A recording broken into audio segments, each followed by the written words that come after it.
মানুষ জীবনে সবসময় শিখরে পৌঁছতে চায়, অনেক উঁচুতে উঠতে চায়, আর তার জন্য তারা কি না করে, পরিকল্পনা করে, ষড়যন্ত্র করে, প্রার্থনা করতে থাকে, আবার কারোর কাছে সাহায্যও চায়। কিন্তু এত কিছু করা সত্ত্বেও অনেক সময় মানুষ শিখরে পৌঁছতে পারে না। যদি পৌঁছেও যায় তাও খুব তাড়াতাড়ি নিচে নেমে আসে। এর কারণ কি? একটা উদাহরণ দিয়ে বোঝানো যাক। এই হলো ময়ূর পেখম, আর এই হলো পাথর। যদি এই পেখমকে হাওয়ায় ছুঁড়ে দিই তবে ও উড়তে থাকে, কিন্তু এই পাথর অতি শীঘ্রই মাটিতে নেমে আসে। এর কারণ কি? ভার। এই পাথর হলো ভারী, আর এই শিক্ষাই আমাদের গ্রহণ করতে হবে। ঠিক এইভাবেই যদি আমাদের মন দ্বন্দ্ব আর অহংকার দ্বারা পরিপূর্ণ হয়ে থাকে, তাহলে তা কখনোই শিখরে পৌঁছবে না। পৌঁছে গেলেও খুব শীঘ্রই মাটিতে নেমে আসবে। তাই এই মনকে হালকা করতে শিখুন, অহংকারকে, এই হিংসাকে ত্যাগ করুন। তারপর উঁচুতে উড়ে তো দেখুন কত উঁচুতে উড়তে পারবেন আপনি।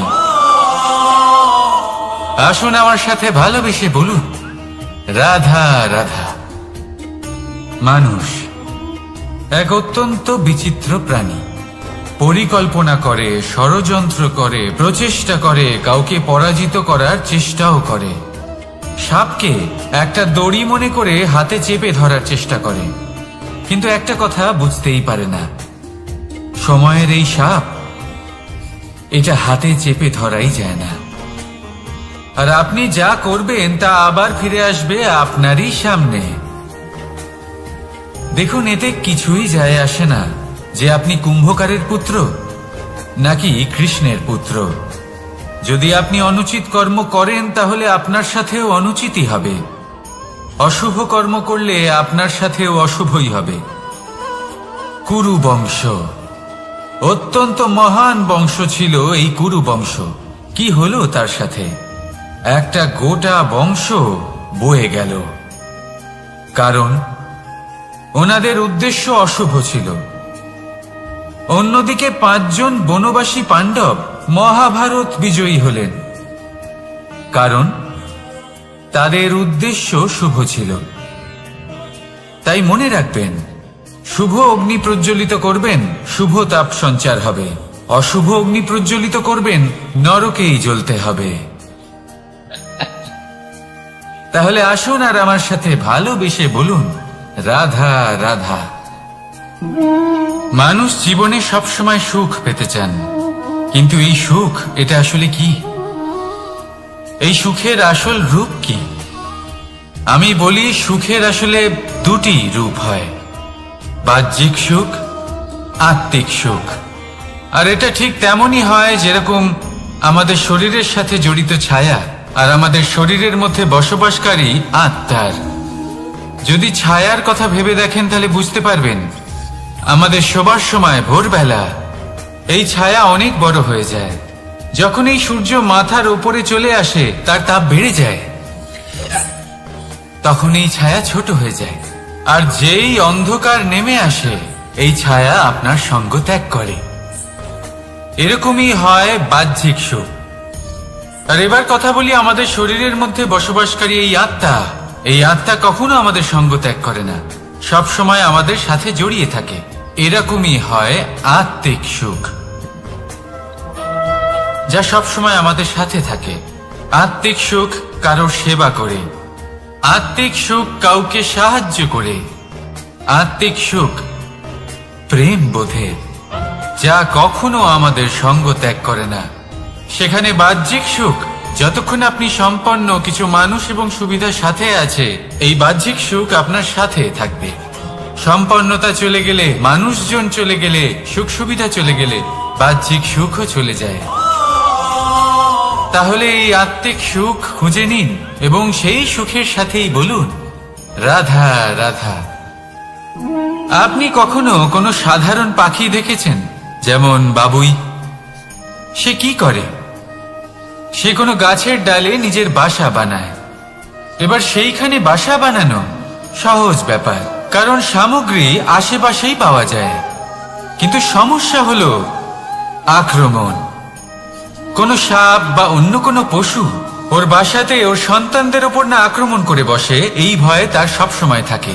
আর এটা সব থেকে কঠিন ব্যাপার এদের জন্য, নিজের বাসায় নিজের সন্তানদের সুরক্ষা। আর বাজ পাখি, যদি আমরা বাজের কথা বলি তাহলে তারা কি করে? বাজ পাখি কোনো উঁচু পাহাড়ের শিখরে কোনো পাথরের খাঁজে নিজের বাসা তৈরি করে।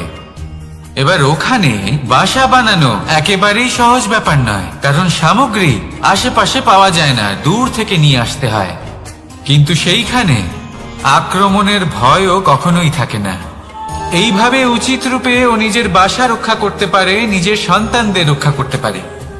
এর সারমর্ম হলো এটাই, যদি সমস্যা বড় হয় তাহলে সমাধানও উচ্চমানের হওয়া উচিত। একটা বাজ পাখির মতো ভাবা আরম্ভ করে দিন। জীবনে যে কোনো সমস্যা ছোট মনে হবে। রাধা রাধা। জীবনে এমন কিছু কাজ রয়েছে যা আপনাকে একাই করতে হয়, আর এমন কিছু কাজ রয়েছে যা আপনাকে একসাথে মিলে করতে হয়, একজোট হয়ে, সঙ্গবদ্ধ হয়ে। এবার সঙ্গবদ্ধ বলতে কি বোঝাতে চাইছি? আমি তাদের কথা বলছি না যারা বাস্তবিকভাবে একে অপরের সাথে কাজ করেন। আমি তাদের কথা বলছি যারা একে অপরের থেকে দূরে থেকেও একে অপরকে বিশ্বাস করেন। আমি আগেও বলেছিলাম, সমস্ত বিশ্বের আশা বিশ্বাসেই বসবাস করে, তাই না? তাই যেখানে সমস্ত বিশ্ব আছে, সমস্ত সংসার আছে, সেইখানেই বিশ্বাস রয়েছে। তাই আপনার আশেপাশে এমন দল সঙ্গবদ্ধ করুন যাদের আপনার উপর বিশ্বাস আছে আর যাদেরকে আপনি বিশ্বাস করতে পারেন। তাহলে আসুন আর আমার সাথে ভালোবেসে বলুন, রাধা রাধা। আমরা যে মানুষকে চাই, যাকে আমরা ভালোবাসি, তাকে একটা উপহার অবশ্যই দিতে চাই। এমন এক উপহার যা ওনার ভালো লাগবে, যা শ্রেষ্ঠ হবে, অতি প্রিয় হবে, বহুমূল্য হবে, বা বলতে পারেন মূল্যবান হবে। তাই আমরা কি করি? আমরা বাজারে যাই, তার জন্য স্বর্ণ, আভূষণ, হিরে, মুক্ত এইসব নিয়ে আসি। কিন্তু এটাই কি সর্বশ্রেষ্ঠ উপহার? কখনোই না। সর্বশ্রেষ্ঠ উপহার হলো স্বাধীনতা। তাকে নিজের মনের মতো বাঁচার স্বাধীনতা। যদি আপনি কাউকে স্বাধীনতা না দিতে পারেন, তাহলে সে কোথাও না কোথাও বন্দী হয়ে যায়, তার বিকাশ কোথাও না কোথাও আটকে যায়। কিন্তু যদি আপনি কাউকে স্বাধীনতা দিতে পারেন, তাহলে আপনি দেখবেন ও সমস্ত সংসারকে, এই জীবনকে নিজের দৃষ্টিভঙ্গি দিয়ে দেখবে, বুঝবে যে কোনটা হলো উচিত আর কোনটা হলো অনুচিত। আর এটাই হলো সর্বশ্রেষ্ঠ। আর এবার যদি কাউকে স্বাধীনতার মাধ্যমে এত বড় একটা শক্তি দিতে পারেন, তাহলে আপনি আমাকে বলুন, এর থেকে বড় উপহার আর কি হতে পারে? আসুন আর আমার সাথে ভালোবেসে বলুন, রাধা রাধা। কর্ম, ধর্ম আর কর্তব্য, এই তিনটি একে অপরের সাথে জড়িত। আর অনেক সময় এই তিনটি পালন করতে করতে আমাদের সেই ব্যক্তির সামনে গিয়ে দাঁড়াতে হয়, তার বিরুদ্ধেই যেতে হয়, যাকে আমরা সব থেকে বেশি ভালোবাসি। কিন্তু সেইখানে এই যুদ্ধ কোনো ব্যক্তিগত যুদ্ধ থাকে না। এ হলো কর্ম, ধর্ম আর কর্তব্যের যুদ্ধ। এটা সরল নয়, অত্যন্ত কঠিন হয় তার সম্মুখীন হওয়া যাকে আমরা সব থেকে বেশি সম্মান করি। কিন্তু আমাদের তো আমাদের ধর্মের পথে চলতেই হবে, কারণ আমরা কর্মবদ্ধ, কর্তব্যবদ্ধ, আর এটাই করা উচিত। শুধু এটুকু মনে রাখবেন, যদি আপনার উদ্দেশ্য শুভ হয়, আপনার ভাবনা শুভ হয়, আপনি যদি কর্ম, ধর্ম আর কর্তব্যের পথে অগ্রসর হন, তাহলে এই প্রক্রিয়াতে যদি আপনাকে আপনার আরাধ্যেরও সামনে দাঁড়াতে হয়, তাহলেও আপনার কোনো ক্ষতি হবে না। তাহলে আসুন আর আমার সাথে ভালোবেসে বলুন, রাধা রাধা। প্রেম এই সংসারে এসেছিল এই সংসারকে প্রেমের শিক্ষা দেওয়ার জন্য। এই জীবনের সুখের অনুভূতি আসলে কি তা শেখানোর জন্য। কিন্তু যদি সত্যি কথা বলি, তো আমি নিজেই প্রতিদিন প্রেমের নতুন নতুন স্বরূপ দেখতে পাই। প্রেমের একটা নতুন অনুভূতি প্রত্যেক নতুন দিনে। আর তার কারণ হলো এই প্রেম অনন্ত, এ হলো দৈব। প্রেম হলো এই সংসারের সব থেকে বড় ঢাল এবং সব থেকে বড় অস্ত্র। এই প্রেম ছাড়া না কোনো ন্যায় হয় আর না কোনো শাস্ত্র, না জীবন আছে আর না অন্ত। এবার যদি এই প্রেম মনের মধ্যে বাস করতে শুরু করে, তাহলে কখনো কোনো সমস্যাই হবে না। আর যদি হয়েও থাকে, তাহলে তা স্থায়ী হবে না। এই প্রেম কি না করতে পারে? এই প্রেম সমস্ত সমস্যা মিটিয়ে ফেলতে পারে। আপনার মনের মধ্যে অহংকারকেও বিনাশ করে দিতে পারে। আপনাকে সাক্ষাৎ ঈশ্বরের সাথে দেখা করাতে পারে। তাই প্রেমের দ্বারা প্রয়াস করতে থাকুন। এই সংসারের প্রত্যেক মানুষকে, প্রত্যেক বস্তুকে, প্রত্যেক জীব জন্তুকে ভালোবাসবেন। আর এই প্রেমের দ্বারাই বলুন রাধা রাধা। প্রশান্তি জড়িত নিদ্রা মানুষের জীবনের একটা অত্যন্ত গুরুত্বপূর্ণ সুখ এবং প্রয়োজনীয়তাও। দেখতে গেলে এই সংসারের প্রত্যেক পশু পাখি, প্রত্যেক জীব অবশ্যই নিদ্রা প্রাপ্ত করেন। কিন্তু মানুষ, যার মধ্যে বিচার বিবেচনা করার শক্তি অন্যদের থেকে অনেক বেশি, তার কিন্তু ঘুমের কিছু সমস্যা অবশ্যই হয়। কি বলেন? তাই তো। এবার এর কারণ কি? চিন্তা। এবার চিন্তা আমাদের সবার জীবনে আছে। আমরা সকলে জানি যে চিন্তা কখনো আমাদের সাহায্য করে না, তাও আমাদের জীবনে আছে। কেন? চিন্তার মাধ্যমে কি কখনো কোনো সমস্যার সমাধান হয়েছে? অর্থের চিন্তা করলে কি অর্থ লাভ হয়? ভবিষ্যতের চিন্তা করলে কি ভবিষ্যৎ ঠিক হয়ে যায়? স্বাস্থ্যের চিন্তা করলে কি স্বাস্থ্য নিজে থেকেই ঠিক হয়? হয় না। তাহলে এই সব কিছু থেকে আমাদের একটা ছোট্ট শিক্ষা অবশ্যই লাভ করা উচিত। আপনিও আপনার কাঁধ থেকে চিন্তার এই বোঝা নামিয়ে ফেলুন। আর ইচ্ছে, এই সব ইচ্ছে একত্রিত হয়ে আমাদের মনে চিন্তা উৎপন্ন করে। তাই এই চিন্তাগুলিকে ত্যাগ করুন। প্রকৃতির প্রেমের উপর বিশ্বাস রাখুন।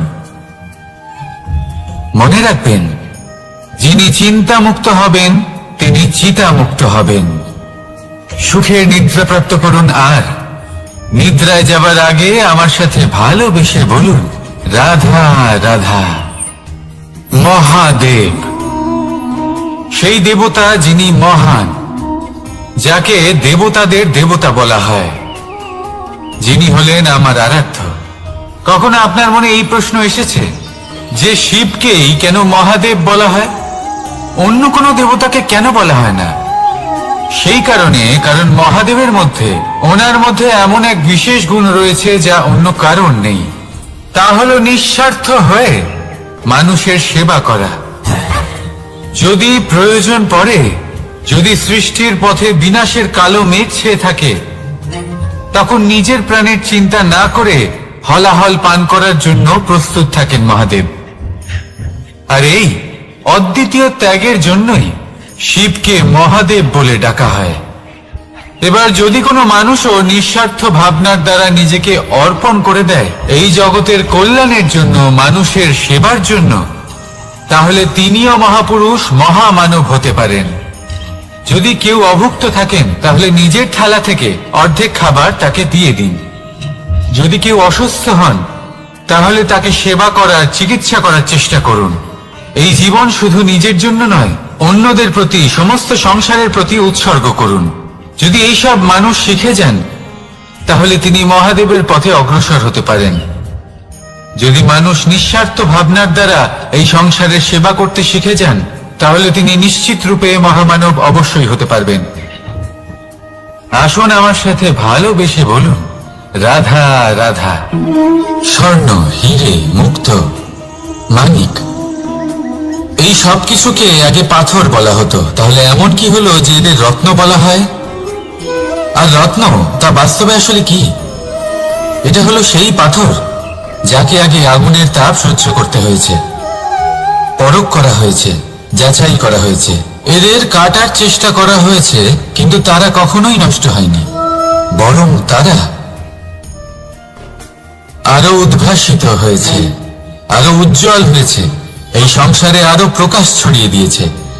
সেই জন্য এরা হলো এত অমূল্য, সেই জন্য এরা হলো বহুমূল্য, সেই জন্য এদের রত্ন বলা হয়।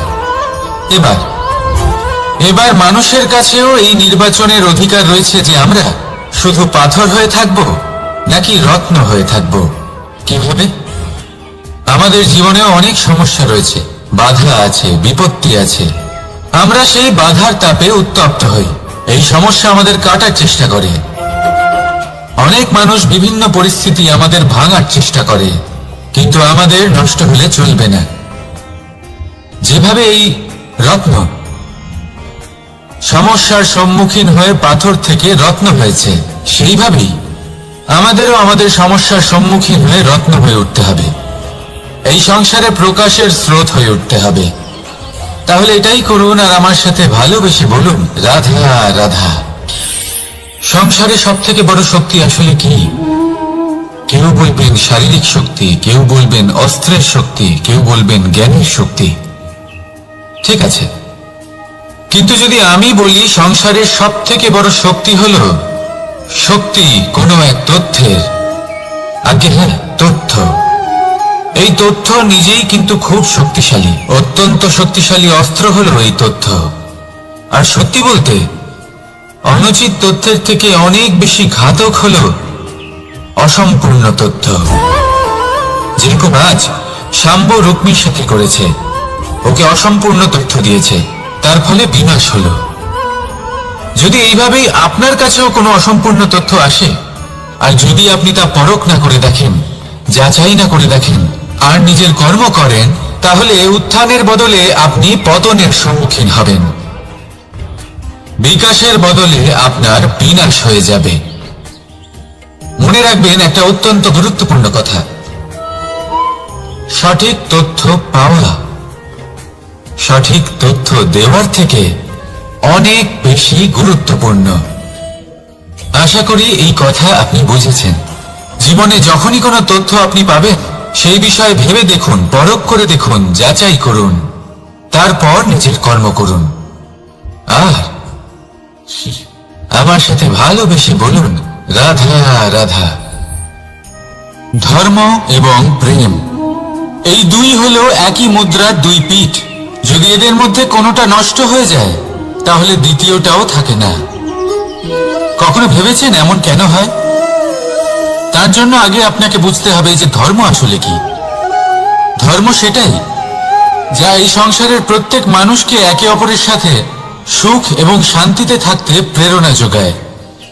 এই প্রেরণার আধার হলো প্রেম। প্রেম সেটাই যা আপনার মধ্যে অন্য কারোর প্রতি করুণাবোধ জাগিয়ে তোলে, সম্মান জাগিয়ে তোলে। এবার যদি প্রেম চলে যায়, তাহলে সবার আগে বিনাশ হবে সম্মান আর করুণাবোধের। এবার যেখানে না প্রেম রয়েছে, না সম্মান রয়েছে, না করুণা রয়েছে, সেখানে ধর্ম কিভাবে বাস করবে?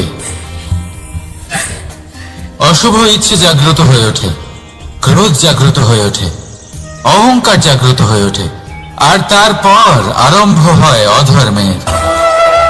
তাই যা যা ভাবনা আপনার অন্তরে প্রবেশ করছে করতে দিন, কিন্তু যাই হোক না কেন এই প্রেমকে নিজের থেকে দূরে যেতে দেবেন না। এই প্রেমকে চিরকাল নিজের কাছে রাখুন, নিজের হৃদয়। আর এই প্রেম ভাব নিয়ে বলুন, রাধা রাধা। মানুষের জীবনে উন্নতি লাভ করার জন্য তিনটি স্তম্ভের প্রয়োজন হয়। প্রথম স্তম্ভ শিক্ষা। এই শিক্ষা আমাদের জ্ঞান প্রদান করে। দ্বিতীয় স্তম্ভ ব্যবসা, যার দ্বারা আমরা ধন উপার্জন করি। তৃতীয় স্তম্ভ হলো আমাদের ঈশ্বর, আমাদের ইষ্ট। এনার সাথে যদি আমরা জুড়ে থাকতে পারি, তাহলে এমন একটা মানসিক বল আপনি লাভ করবেন যেটা এই সংসারে আর কোথাও পাওয়া সম্ভব না। কিন্তু মানুষ অনেক সময় জীবনে এই তিনটি স্তম্ভ লাভ করা সত্ত্বেও সামনে অগ্রসর হতে পারেন না। তখনও জীবনে কঠিন পরিস্থিতি আসতেই থাকে। এমনটা ঠিক কেন হয়? কারণ সে জীবনে এই 3টি স্তম্ভ লাভ করে নেয়, জীবনে প্রয়োগও করে, কিন্তু তার ভিতের কথা সে ভুলেই যায়। যেমন প্রথম স্তম্ভ অর্থাৎ শিক্ষা। এই শিক্ষার আধার হলো শুভ চেতনা। যদি অন্তরে শুভ চেতনা না থাকে তাহলে এই শিক্ষার কোনো গুরুত্ব থাকে না। দ্বিতীয় স্তম্ভ ব্যবসা। পরিশ্রম করে উপার্জন করতে হবে, এই কথাটা আমরা সবাই জানি এবং সবাই চেষ্টাও করি, কিন্তু ব্যবসা করতে করতে আমরা এটা ভুলে যাই আমাদের ব্যবহার কেমন হয়ে পড়েছে। এই ব্যবহার যদি শুভ হয় তাহলে আমাদের উপার্জন আস্তে আস্তে একটা স্থির জায়গায় এসে পৌঁছবে। এবং তৃতীয় স্তম্ভ আমাদের ভগবান। যদি ওনার স্মরণে আপনি যেতে চান তাহলে তার পূর্বে নিজের মা বাবাকে সেবা করুন, তাদের যত্ন করুন, তাদেরকে ভালোবাসুন, কারণ ওনারাই হলেন এই সংসারে আপনার সবথেকে বড় ইষ্ট। তাহলে 3 স্তম্ভের সাথে সাথে তাদের আধারকেও নিজের জীবনে প্রাধান্য দিন। কোনো সমস্যা আসবে না, জীবনে একের পর এক উন্নতি করবেন এবং এই মন প্রসন্ন হয়ে বলবে রাধা রাধা। সুখ, দুঃখ এবং শক্তি, এই 3 হলো এই সংসারের ত্রিদেবের মতো। আমাদের জীবনে যা কিছু ঘটছে এই 3টির ভিত্তির উপরেই হচ্ছে। আসলে এই সংসারের একটা নিয়ম আছে, যখনই আপনি কিছু লাভ করেন এই সংসার আপনার পরীক্ষা নেয়। এটা জানার জন্য আপনার পরীক্ষা নেয় যে আপনি যা কিছুই লাভ করেছেন আপনি কি আদৌ সেটার যোগ্য কিনা। ঠিক সেইভাবেই এই সুখ, দুঃখ এবং শক্তি আপনার পরীক্ষা নিয়ে থাকে। যখন সুখ আসে তখন সে আপনার পরীক্ষা নেয় যে আপনার মধ্যে অহংবোধ জাগ্রত হয়নি তো। যদি অহংবোধ চলে আসে তাহলে সুখ সেখানেই সঙ্গ ত্যাগ করে। দুঃখ আপনার ধৈর্যের পরীক্ষা নিতে থাকে, আর যদি আপনার মধ্যে ধৈর্য না থাকে তাহলে এটা আপনাকে আরো বেশি দুঃখের গভীর অন্ধকারে ঠেলে দেবে। সেখানে শক্তি পরীক্ষা নেয় আপনার বিনম্রতার। যদি আপনি বিনম্র না হন তাহলে হয় এই শক্তি আপনার সঙ্গ ত্যাগ করবে, নয় এই শক্তি বিনম্রতার অভাবে আপনার পতনের কারণ হতে পারে। এই সংসারে যে কোনো ব্যক্তি যিনি এই পরীক্ষায় উত্তীর্ণ হয়ে থাকেন এই জীবনে তিনি সাফল্য লাভ করেন। আসুন আমার সাথে ভালোবেসে বলুন রাধা রাধা। ভয়ের সাথে আমরা সবাই পরিচিত, কষ্ট আমরা সবাই পেয়েছি। কখনো কখনো আমরা অসুস্থ হয়ে পড়ি, আর এমন সময় হলে মাতার মমতা, কখনো বাবার স্নেহ, কখনো বন্ধুদের পাশে থাকার অনুভূতি আমাদের রোগ নিরাময়ে সাহায্য করে। কখনো যদি আমরা নিরাশ হয়ে পড়ি তখন যদি আমাদের কোনো আপনজন আমাদের দুটো ভালো কথা বলে তখন আমাদের মনোবল বেড়ে যায়। ঠিক তেমন সংসারের এই রঙ্গমঞ্চে যদি আপনি পীড়িত অনুভব করেন কিছু শুভ কথা আলোচনা করুন, কিছু স্তুতি গান করুন, কিছু মুহূর্তের জন্য হলেও নিজের ইষ্টদেবের কথা স্মরণ করুন আর প্রার্থনা করুন। সাহস বাড়বে, শক্তিও বৃদ্ধি পাবে এবং সামনে এগিয়ে চলার পথও দেখতে পাবেন। তখন এই মন প্রসন্ন হয়ে বলবে রাধা রাধা। এই সংসারে কখনো কোনো ব্যক্তিকে তার বাইরের পোশাক দেখে বিচার করার চেষ্টা করবেন না, এটা খুব বড় ভুল করবেন। যেমন আমরা জীবনে অনেক সময় এমন করি, ধরুন কোথাও একটা গাছ দেখলাম, খুব বিশাল আকারের একটা গাছ যেটা মাটির থেকে অনেক উঁচুতে পৌঁছে গেছে, যার বিশাল শাখা আছে। সেগুলো দেখে আমরা ভাবি যে এই গাছে হয়তো কত সুস্বাদু ফল আছে, আমরা সেই গাছের পরিচর্যা করতে থাকি। আবার অন্যদিকে হলো একটি তৃণ যেটা মাটি থেকে কিছুটা উঁচুতে পৌঁছেছে, কিন্তু সেই তৃণর নিচে, মাটির নিচে অত্যন্ত সুস্বাদু ফল বা সবজি জন্ম নেয়, যা আমাদের স্বাস্থ্যের পক্ষে অত্যন্ত উপকারী। সেই জন্য কখনো আবরণ দেখে কাউকে বিচার করতে চেষ্টা করবেন না, তার বদলে এটা বোঝার চেষ্টা করুন যে আপনার সামনে যে ব্যক্তি আছে বা বস্তু আছে তার বিশেষত্ব কি। যদি এই বিশেষত্ব বোঝার ক্ষমতা আপনি অর্জন করেন যদি এই শিল্প আপনি নিজের ভেতরে জাগ্রত করেন, তাহলে এই সংসারে বিশেষত্ব কি সেটা আপনি জানতে পারবেন। আর এই সমস্ত খেলা দৃষ্টি থেকে নয়, দৃষ্টিভঙ্গি থেকে জন্ম নেয়। দৃষ্টিভঙ্গি সবসময় শুভ রাখুন, আর আমার সাথে ভালোবেসে বলুন, রাধা রাধা। লোকে বলে মানুষ নিজের ভবিষ্যৎ জন্ম থেকেই লিখিয়ে আনে, অর্থাৎ এখানে এই কপালে। ভাগ্য দেবতা আমাদের সমস্ত উত্থান, সমস্ত পতনের হিসেব সবটা লিখে দেন। কিন্তু কপালে কেন, পায়ে নয় কেন? যদি পায়ে লেখা হয় তাহলে আমরা পড়তে পারবো, যদি কপালে লেখা হয় আমরা ছাড়া বাকি সবাই পড়তে পারবে। এবারে আমাদের কপাল এখানে তাই প্রতিফলিত হয় যা আমাদের মস্তিষ্কে আছে, আর মস্তিষ্কে থাকে আমাদের ভাবনা। তাই এই ভাবনার ধনাত্মক হওয়া অত্যন্ত জরুরি। এতে বিকাশের জন্য স্থান রাখুন, এতে সবাইকে একসাথে নিয়ে চলার ভাবনা রাখুন। আর বিশ্বাস করুন, আপনার মস্তিষ্কের এই ভাবনা সাফল্য রূপে আপনার কপালে অবশ্যই লিখিত হবে, কারণ আপনার ভাবনাই সত্য হয়ে আপনার জীবনে আসে। রাধা রাধা। সময় বড়ই অদ্ভুত, এই সময়, তাই না? দেখতে গেলে এটা একটা অনুভূতি, একটা সংখ্যা, একটা বিষয়। এবারে দেখুন না, সূর্যোদয় সকলের একসাথেই হয়, তাই তো? কারোর আগে কারোর পরে এমন তো হয় না, সবার একসাথেই হয়। আবার সূর্যাস্ত সকলের একসাথেই হয়। এবারে ভাবুন, এই সময় প্রত্যেকের জন্য আলাদা আলাদা।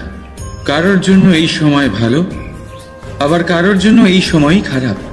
এক্ষুনি এই মুহূর্তে কারোর মুখে সফলতার আলো রয়েছে, আবার কারোর মুখে অসফলতার নিরাশা। এটা কেন? কেন এই সময় কারোর জন্য শ্রেষ্ঠ, আবার কেন তা কাউকে নিরাশ করে? এটার উত্তর হলো আপনার চিন্তা, আপনার কর্ম। যেমন আপনার চিন্তাধারা তেমন আপনার কর্ম, আর তেমনই হবে আপনার এই সময়। আপনি জীবনে সুখ তখনই পাবেন যখন আপনি কারোর মুখে আশার আলো এনে দেবেন। আপনি আনন্দ তখনই পাবেন যখন আপনি কাউকে খুশি করবেন। হ্যাঁ, এটা ঠিক যে কাউকে খুশি করা সবসময় আপনার হাতে নেই, কিন্তু আপনার হাতে এটা অবশ্যই আছে যে আপনি কাউকে দুঃখ না দেন, কাউকে নিরাশ না করেন। আর কোনো ব্যক্তিকে দুঃখ না দেওয়ার এই চেষ্টাও আপনার কর্মই বটে। আর এই শুভ কর্মের ফল আপনাকে প্রকৃতি অবশ্যই দেবে। তাই মনে রাখবেন, ভালো সময় তারই আসে যে কখনো কারোর খারাপ চায়নি। রাধা রাধা। লোকে আমাকে সবসময় জিজ্ঞেস করে যে কানাই, এখন তুমি বড় হয়ে গেছো, এই বাচ্চাদের সাথে থেকে তুমি সবসময় দুষ্টুমি করো কেন? তুমি বড় হয়ে গেছো, বড়দের মতো থাকো। বেশিরভাগ লোকে এটা বুঝতে পারে না, ভাবে উনি তো ভগবান, ভগবানের মতো গম্ভীর নয় কেন? এবারে আমি কি করে বোঝাবো সবাইকে যে আমার ভগবান হওয়ার পিছনে যে সবচেয়ে বড় রহস্য, তা হলো এই বাচ্চারাই। আমার শক্তি কোথা থেকে আসে? সমস্ত সমস্যার সমাধান করার শক্তি এই বাচ্চাদের থেকেই তো আসে। জীবনে বাঁচার শক্তি, সংসারকে প্রেম শেখাবার শক্তি এই বাচ্চাদের থেকেই আসে। কারণ বাচ্চাদের থেকে বড় কোনো ভগবান হয় না। এবারে দেখুন না, পুরাণ আর বেদের কোনো জ্ঞান নেই ওদের, কিন্তু খুব ভালোভাবেই জানে যে একজন উদাস ব্যক্তির মন কি করে ভোলানো যায়, কি করে তাকে আনন্দ দেওয়া যায়। আর এ এক বিশাল ব্যাপার। কোনো ন্যায়, কোনো নীতির জ্ঞান নেই ওদের, কোনো ভেদাভেদ করতে জানে না। কিন্তু এটা অবশ্যই জানে একজন একা অজানা ব্যক্তিকে নিজের দলের সদস্য কি করে বানাতে হয়, কি করে তাকে আপন করতে হয়। আর এ এক বড় ব্যাপার। এই বাচ্চাদের থেকে অনেক কিছু শেখার আছে, তাই আপনারাও নিজেদের জীবনে গম্ভীর হওয়ার চেষ্টা কখনোই করবেন না। আর যদি করেন তাহলে এই সংসার খুবই নিরস লাগবে আপনার। আপনিও বাচ্চাদের মতো নিষ্পাপ থাকুন আর নিজেকে আনন্দে রাখুন। লাভ আর ক্ষতির ঊর্ধ্বে গিয়ে সম্পর্ককে দেখুন। জ্ঞান অর্জন করার পরিবর্তে ভালোবেসে সম্পর্ক পালন করুন। আপনি নিজেই বুঝে যাবেন যে এই সংসার কতটা সুন্দর। রাধা রাধা। মানুষ জন্ম নেয়, আর জন্ম নিলেই তার জীবনযাত্রা শুরু হয়ে যায়। তারপর সে পরিশ্রম করে, লড়াই করে, আর সে তার ফল অবশ্যই পায়। সেই নিজের জীবনযাত্রা নিজেই সাজায়। তার জীবনে ভয় ততক্ষণ প্রবেশ করে না যতক্ষণ না সে জীবনে কিছু অর্জন করে। একবার সে কিছু পেয়ে গেলে তারপরে সেটা হারিয়ে যাওয়ার ভয় মনের মধ্যে জন্ম নেয়। তারপর সে ভাগ্য, জ্যোতিষ, ভবিষ্যৎ এইসব দেখতে ব্যস্ত হয়ে পড়ে। আমি আপনাকে একটা প্রশ্ন করছি, আপনি যখন এই সংসারে এসেছিলেন কি নিয়ে এসেছিলেন যে আপনি হারাবেন? কিছুই না। আপনার বশে আপনার জীবনের সেই মুহূর্তই আছে যা আপনার হাতে আছে, অন্য কিছুই নয়। আপনার হাতে আছে আপনার কর্ম। যে জীবনে দুর্ভাগ্যে হতাশ হয় না, যে অসফলতার জন্য ভেঙে পড়ে না, সেই এই জীবনে বিজয়ী হয়। বলুন, যখন আপনার জীবনে কিছুই ছিল না কি করেছিলেন? পরিশ্রম করেছিলেন, লড়াই করেছিলেন, আর সেই সব কিছু পেয়েছেন যা পেতে চেয়েছিলেন। তাহলে আজ সব পাওয়ার পর ভয় কিসের? সেই সব জিনিস কি আপনাকে পরিশ্রম করার থেকে আটকায়? না। সেই জন্য নিজের হাতের রেখায় কখনো নিজের পথ খুঁজবেন না, কারণ এই সংসারে যাদের হাতই নেই তারাও নিশ্চিতভাবে তাদের নিজের পথ নিজেই বানিয়ে নেয়। তাহলে আপনার কি নিয়ে চিন্তা? রাধা রাধা।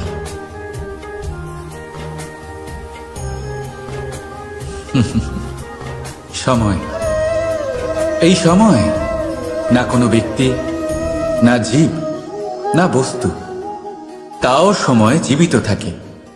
এই সময়ে না জল, না অগ্নি, আর না বায়ু, কিন্তু তাও আমাদের জীবনের আধার এই সময়। দেখতে গেলে মানুষ এই সময়ের হাতের খেলনা। কখনো আমাদের সময় ভালো হয়, আবার কখনো খারাপ।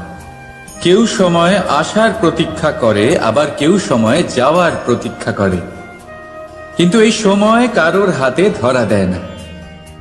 এই সময় যা কেউ দেখতে পায় না, এটা সবাইকে সব কিছু দেখিয়ে যায়।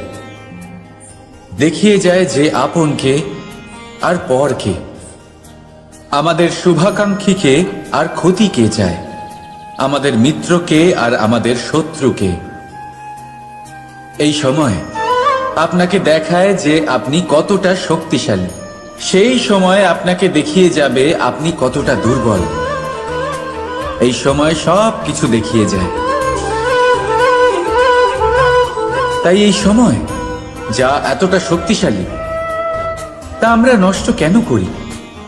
ভেবে দেখুন। এবারে উঠুন আর এই সময়ের সম্পূর্ণ ব্যবহার করুন, এই সময়ের সদ্ব্যবহার করুন, কারণ এই সময়কে ব্যবহার করাটাই আপনার হাতে রয়েছে, আর কিচ্ছু না। আর এই সময় একবার বয়ে গেলে তখন যাই করুন না কেন কখনো ফেরত আসবে না। সময়ের সদ্ব্যবহার করুন আর সবার মধ্যে আনন্দ ছড়ান। আর আসুন আমার সাথে ভালোবেসে বলুন, রাধা রাধা। আমরা সবাই জীবনে সফল হতে চাই, তাই না? প্রত্যেকের জীবনে ব্যক্তিগত একটা লক্ষ্য আছে, আর প্রত্যেকের জীবনে তাদের লক্ষ্যে পৌঁছানোর আলাদা আলাদা যাত্রা আছে। এবার এই যাত্রায় অগ্রসর হওয়ার জন্য পথের দরকার। পথ, এই পথ, এটা অত্যন্ত গুরুত্বপূর্ণ, আর মানুষ এটাই বুঝে উঠতে পারেন না। অধিকাংশ মানুষ তাদের গোটা জীবন কাটিয়ে দেন এই পথ খুঁজতে গিয়ে, আর অধিকাংশ মানুষ জীবন কাটিয়ে দেন তাদের এই পথ বদলাতে গিয়ে।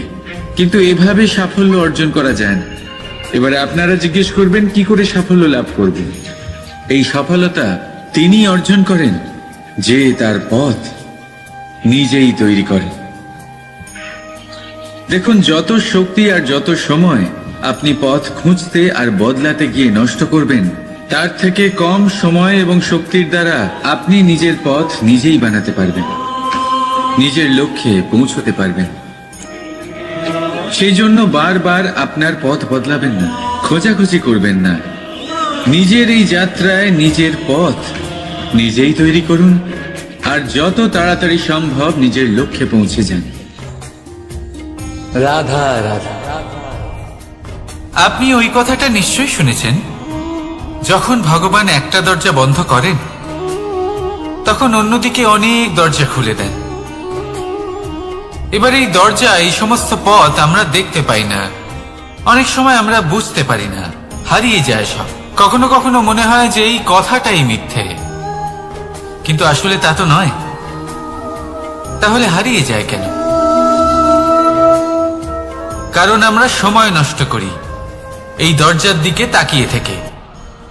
ভাবি এই বুঝি দরজা খুলবে, এবার দরজা খুলবে। অপেক্ষা করতে করতে আমরা অনেক সময় নষ্ট করে ফেলি। এত সময় নষ্ট করি যে আমরা দেখতে পাই না, খুঁজে পাই না সেই সমস্ত দরজা আর পথ যা আমাদের জন্য খোলা রয়েছে। যদি খুঁজেই না পাই তাহলে তা ব্যবহার করব কি করে? মনে রাখুন, ভগবান সব সময় আমাদের সাথে রয়েছেন, আমাদের সাহায্য করছেন। এই পথ সব সময় আছে, সর্বত্র আছে।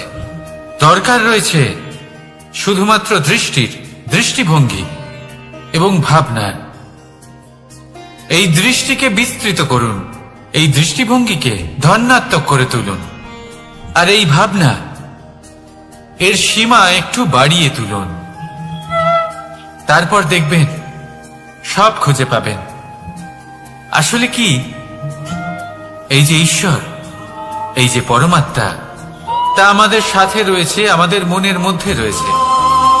যিনি তাকে মন থেকে চাইবেন তিনি তাকে মনের মধ্যে অবশ্যই খুঁজে পাবেন।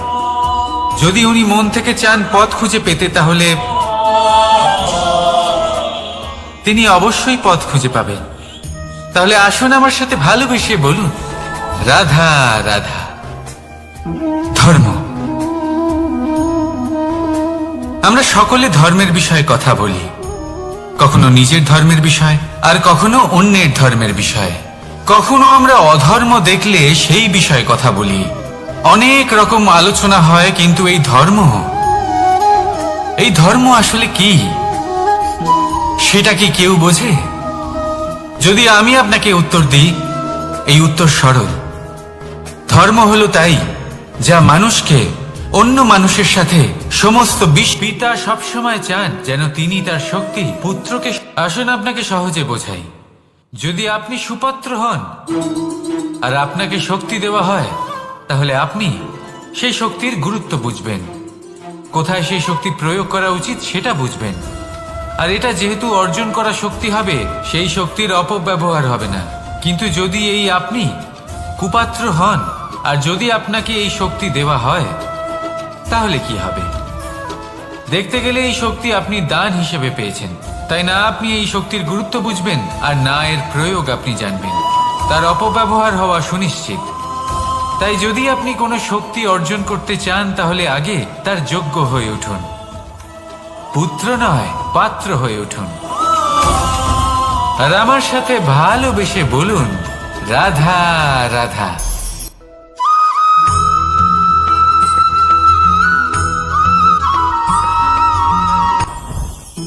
জীবনে কিছু শেখা অত্যন্ত গুরুত্বপূর্ণ। এবার কি কি শিখতে হবে, সেই সব শেখানোর জন্য অনেক শিক্ষক রয়েছেন। কিন্তু কি শিখবেন না আর কি করবেন না, এটা আমাদের নিজের অভিজ্ঞতা দিয়ে শিখতে হয়। কিন্তু তার মানে এটা নয় যে যদি আপনাকে শিখতে হয় যে আগুনের তাপ কতটা, আপনাকে আগুনের মধ্যে হাত দিতে হবে না, অন্য কারোর অভিজ্ঞতা দ্বারাও শিখতে পারেন। প্রশ্ন শুধুমাত্র একটাই যে আপনি কি শিখতে চান নাকি চান না। যদি আপনি এটাই ভাবেন যে আমি শুধুই নিজের অভিজ্ঞতা দ্বারাই শিখতে চাই, তাহলে জীবনকাল ছোট মনে হবে, অনেক কিছুই শিখতে পারবেন না। তাই নিজের সাথে সাথে বড়দের অভিজ্ঞতার দ্বারাও শেখা শুরু করে দিন। এই সংসারের অভিজ্ঞতা দ্বারা শিখতে শুরু করে দিন। আর এটা নিশ্চিত রূপে শেখা আবশ্যক যে কখন কি করবেন না, কোথায় থামতে হবে আর কোথায় থামবেন না। তাহলে আসুন আর আমার সাথে ভালোবেসে বলুন, রাধা রাধা।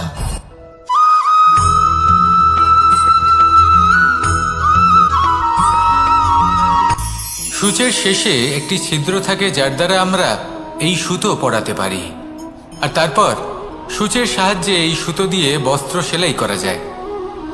কিন্তু যদি সুতোটা সোজা করে ধরা না হয় তাহলে সূচে কখনো এই সুতো পরানোই সম্ভব নয়।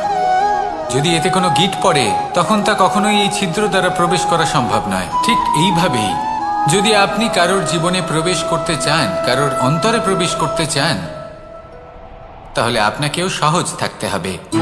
এতে কোনো গিঁট থাকলে চলবে না, অর্থাৎ মনে যাতে কোনো মালিন্য না থাকে, যেন কোনো কুচিন্তা না থাকে। যদি এসব থাকে তাহলে আপনি কখনো কারোর জীবনে প্রবেশ করতে পারবেন না। আর যদি কোনোভাবে আপনি প্রবেশ করেও যান তাহলে তার মনে ঘর করতে পারবেন না। নিজেকে এই সুতোর মতন করে তুলুন, সহজ। মনে যেন কোনো কুচিন্তা না থাকে, সবার প্রতি যেন সদ্ভাবনা থাকে, শুভ চিন্তা থাকে। এমনটা করতে থাকুন। এমন একটা দিন আসবে যেদিন এই সমস্ত সংসারের ব্যক্তির মনে আপনি বাস করবেন, আর তখন এই মন প্রসন্ন হয়ে বলবে, রাধা রাধা।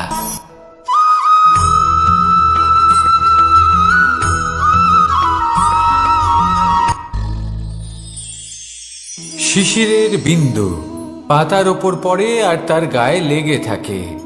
পাতা তাকে শুষে নিতে পারে না, আর শেষ পর্যন্ত সে ঝরে পড়ে যায়। অন্যদিকে রয়েছে মেঘ এবং চাতক।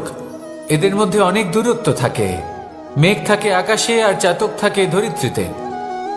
কিন্তু যখন এই মেঘ থেকে বৃষ্টি ঝরে পড়ে, এই চাতক কিন্তু সেই জলই পান করে, নয়তো সে তৃষ্ণার্ত থেকে যায়। এবার অন্যদিকে দেখলাম শিশির বিন্দু আর পাতার এই সম্পর্ক। এরা খুব কাছাকাছি থাকে, ঘনিষ্ঠও থাকে। অন্যদিকে রয়েছে মেঘ এবং চাতকের সম্পর্ক, যাদের মধ্যে অনেক দূরত্ব থাকা সত্ত্বেও তারা খুব ঘনিষ্ঠ, তাই না? এই সারমর্ম খুব সরল। এই নৈকট্য, এই দূরত্ব, তা আপনার সম্পর্কে প্রভাব কিছুতেই ফেলতে পারে না। এই নৈকট্য, এই দূরত্ব, এসব হলো শুধুমাত্র মনের ব্যাপার। কখনো আপনি অনুভব করেছেন আপনি কারোর থেকে অনেক অনেক দূরে আছেন, অনেক দূরে আছেন, তাও সেই ব্যক্তির প্রতি আপনি টান অনুভব করেন। সেখানে আপনি কারোর সাথে প্রত্যেক দিন অতিবাহিত করেন, সমস্ত জীবন অতিবাহিত করেন, সব থেকে বেশি সময় তার সাথে অতিবাহিত করেন, তাও তার প্রতি সেই টান অনুভব করেন না। এই সংকেত হলো মনের দূরত্বের। তাহলে মনের এই দূরত্ব দূর করুন আর আমার সাথে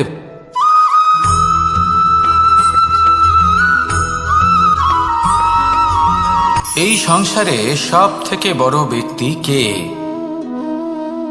আপনি বলবেন এই কেমন ধরনের প্রশ্ন, কিন্তু এটা হলো সব থেকে উচিত প্রশ্ন।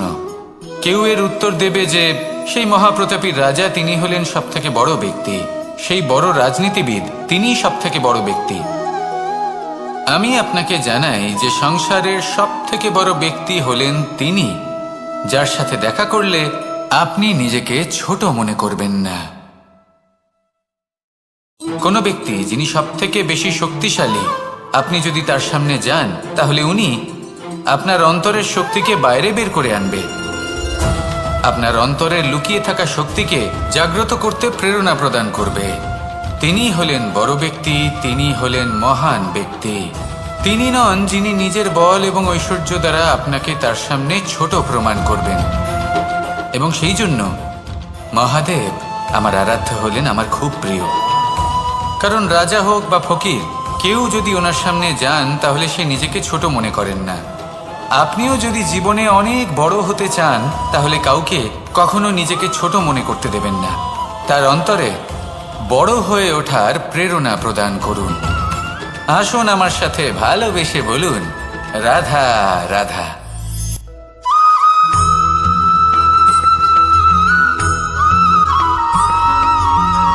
যখন আমরা কোনো বনে প্রবেশ করি তখন এই সবুজ ঘাস দেখে, এই কোমল ঘাস দেখে আমাদের মন প্রফুল্ল হয়ে ওঠে। ভিন্ন ভিন্ন প্রজাতির ফুল, ভিন্ন ভিন্ন রঙের ফুল দেখে এই মন আনন্দে ভরে ওঠে। এখানে শিশুরা আনন্দ লাভ করে, বড়রা ভোজন গ্রহণ করেন, কথাবার্তা বলেন, হাঁটাহাঁটি করে বেড়ান। এবার ভেবে দেখুন, যখন এই উপবনের নির্মাণ হয়েছিল সেই সময় যদি এই মাটিকে সঠিকভাবে খনন না করা হতো, যদি তাতে সঠিকভাবে বীজ রোপণ না করা হতো, যদি কোনো সংঘর্ষ না হতো, পরিশ্রম না করা হতো, যদি চলতে চলতে পায়ে কাঁটা না বিঁধে যেত, তাহলে এই সুন্দর বন দেখে আমরা কি এই আনন্দ লাভ করতে পারতাম? কখনোই নয়। ধরুন কোনো নদীর তটে সুন্দর একটি বন আছে, সেই বনের আনন্দ লাভ করতে গেলে আপনাকে সেই নদী পার করতেই হবে। যদি সুখের নদীর কাছে পৌঁছতে চান তাহলে তটে যে কাঁটা রয়েছে সেগুলোর সাথে সংঘর্ষ করতেই হবে। এই সংসারে যদি আপনি সুখ লাভ করতে চান তাহলে সুখ লাভের এই যাত্রা শুরু করতে হবে সংঘর্ষ দ্বারা। তাহলে সংঘর্ষকে স্বাগত জানান, এর পেছনেই সুখ রয়েছে যা আপনার জন্য অপেক্ষা করছে। এবার হাসুন আর আমার সাথে ভালোবেসে বলুন, রাধা।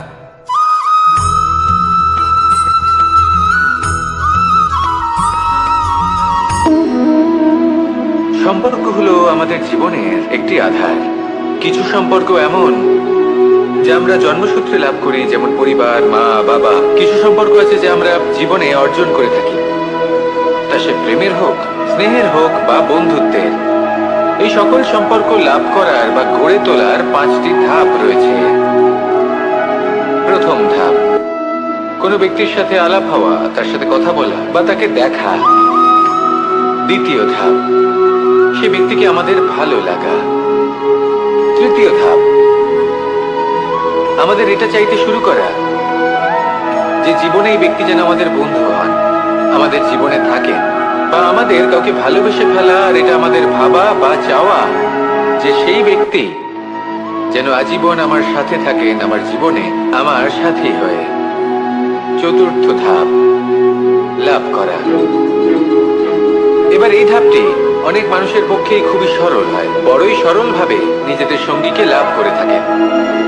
কিছু মানুষের জন্য এই ধাপ অত্যন্ত কঠিন হয়ে থাকে। অনেক প্রতিকূল পরিস্থিতির উপর জয়লাভ করে তারা সঙ্গীকে লাভ করেন, কিন্তু লাভ অবশ্যই করেন। এরপরে আসে পঞ্চম, অন্তিম এবং সব থেকে গুরুত্বপূর্ণ ধাপ। সেটা হলো সেই সম্পর্ক পালন করা। এটা হলো এমন এক বিষয় যা প্রত্যেক মানুষের শেখা উচিত। যদি ব্যক্তি নিজের জীবনে সম্পর্ক রক্ষা করতে শিখে যান, তবে প্রত্যেক সম্পর্ক তার জীবনকে স্বর্গ করে তুলবে। আসুন আর আমার সাথে ভালোবেসে বলুন, রাধা রাধা।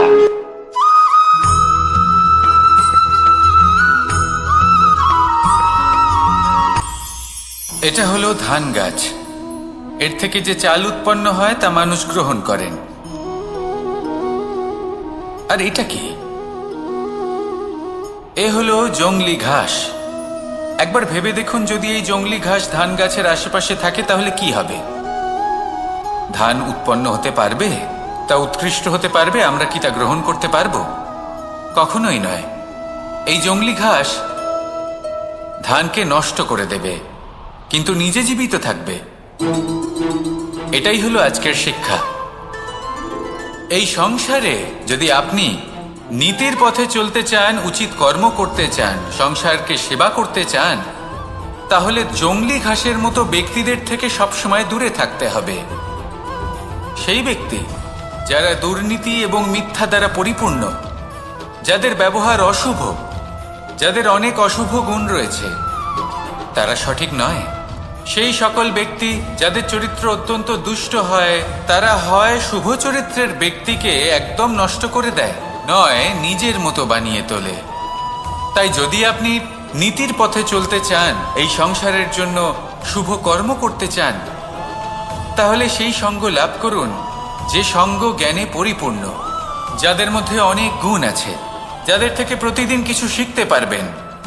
এমন ব্যক্তির সাথে জীবন অতিবাহিত করুন, দুরাচারীদের থেকে দূরে থাকুন। তবেই এই মন প্রসন্ন হয়ে বলবে, রাধা রাধা।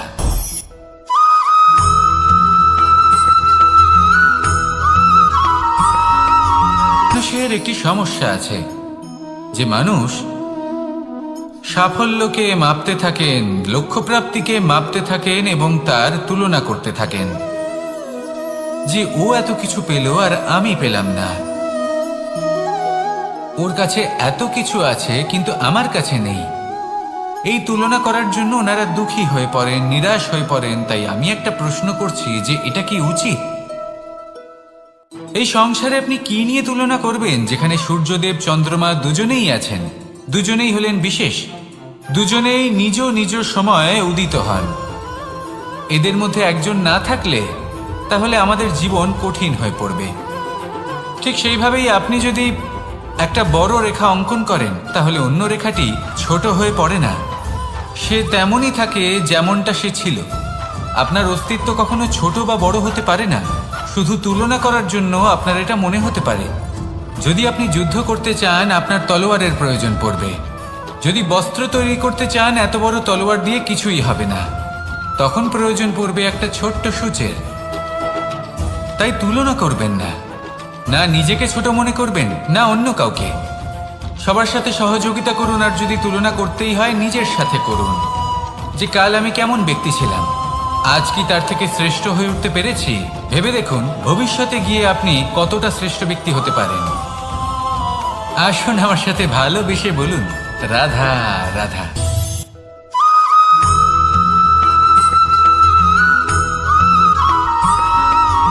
ফিরে আসছিলেন এবং তাদের ফেরার পথে হঠাৎ করে কোথাও থেকে একটি বাছুর চলে এলো।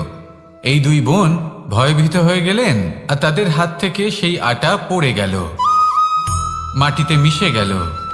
এবার এই পুরো ঘটনাক্রমে যদি কারোর বিন্দুমাত্র লাভ হয়ে থাকে, বিন্দুমাত্র আনন্দ পেয়ে থাকে, তাহলে সে কে? সেই ছোট বোন, যিনি মাঝে মাঝেই গমের দানা তুলছিলেন এবং খাচ্ছিলেন। কিছুটা হলেও উনি আনন্দ লাভ করেছিলেন। এবার এরকমই হলো আমাদের জীবনে ভক্তি এবং ভালোবাসা সংক্রান্ত বিষয়। মানুষ নিজের জীবনের দৈনিক কাজে এতটাই ব্যস্ত হয়ে পড়েন, প্রত্যেক দিন শুধু কাজ কাজ কাজ কাজ করতে থাকেন, আর তাতে ভক্তি এবং ভালোবাসার জন্য সময় বার করতেই পারেন না। দেখুন, জীবনে ভক্তি আর প্রেমের এই যে ছোট ছোট মুহূর্ত আছে, এগুলো যদি আপনি যাপন করতে পারেন, তাহলে তাতেই আপনি তৃপ্তি লাভ করবেন। বাকি সবই আপনার ব্যর্থ বলেই মনে হবে। জীবনে যখনই আপনি কোনো কাজ করবেন, ঈশ্বরের প্রতি সমর্পিত হয়ে সেই কাজ করুন। আর যখনই সময় পাবেন, তাহলে সেই সময় নিজের আপনজনদের দিন, যাদের আপনি ভালোবাসেন, তাদের প্রতি যত্নবান হন, তাদের শুভাকাঙ্ক্ষী হন। এই প্রেম আর ভক্তির ছোট ছোট মুহূর্তগুলো আপনার জীবনকে চরিতার্থ করে তুলবে। আসুন আমার সাথে ভালোবেসে বলুন, রাধা রাধা।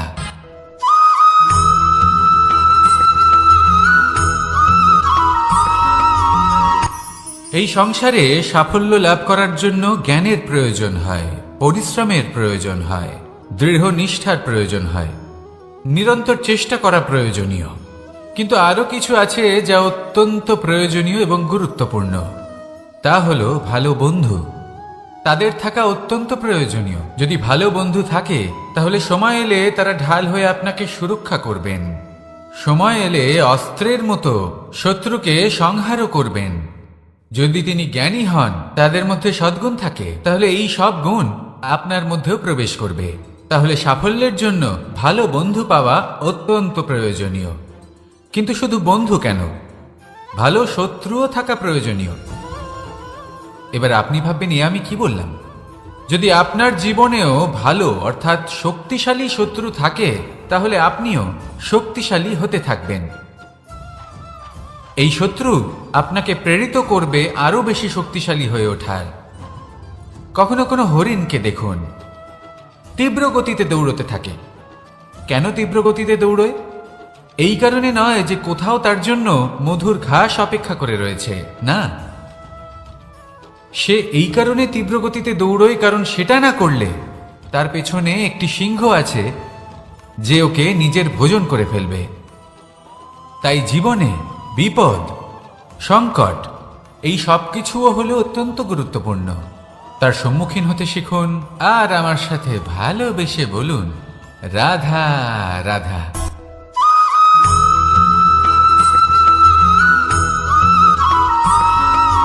জীবনে অগ্রসর হওয়ার জন্য আমাদের কাকে প্রয়োজন হয়? মাতা পিতা, বন্ধু, প্রেম, সাহায্য, অর্থ, পরিশ্রম, আশা। ভিন্ন ভিন্ন মানুষ ভিন্ন ভিন্ন বিকল্প চয়ন করে। যদি আমি আপনাকে বলি তাহলে জয় আর পরাজয়ের মন্ত্র দুটো শব্দের উপর নির্ভর করে, মেনে নেওয়া আর দৃঢ় হওয়া। যদি মেনে নেন তাহলে হেরে যাবেন, যদি দৃঢ় হন তাহলে নিশ্চিত রূপে জয়ী হবেন। যদি কখনো আপনি ক্লান্ত হয়ে ওঠেন, আপনি দুঃখী হন, পুরোপুরি ভেঙে পড়েছেন, তখন মেনে নেবেন না যে আপনি ভেঙে পড়েছেন, নয়তো হেরে যাবেন। তখন উল্টে স্থির করবেন যে যাই হয়ে যাক না কেন আমি জয়ী হবই। আর আপনি দেখবেন যে জয় নিশ্চিত রূপে আপনার কাছেই আসবে। তাহলে এই কথা মনে রাখবেন আর আমার সাথে ভালোবেসে বলবেন, রাধা রাধা।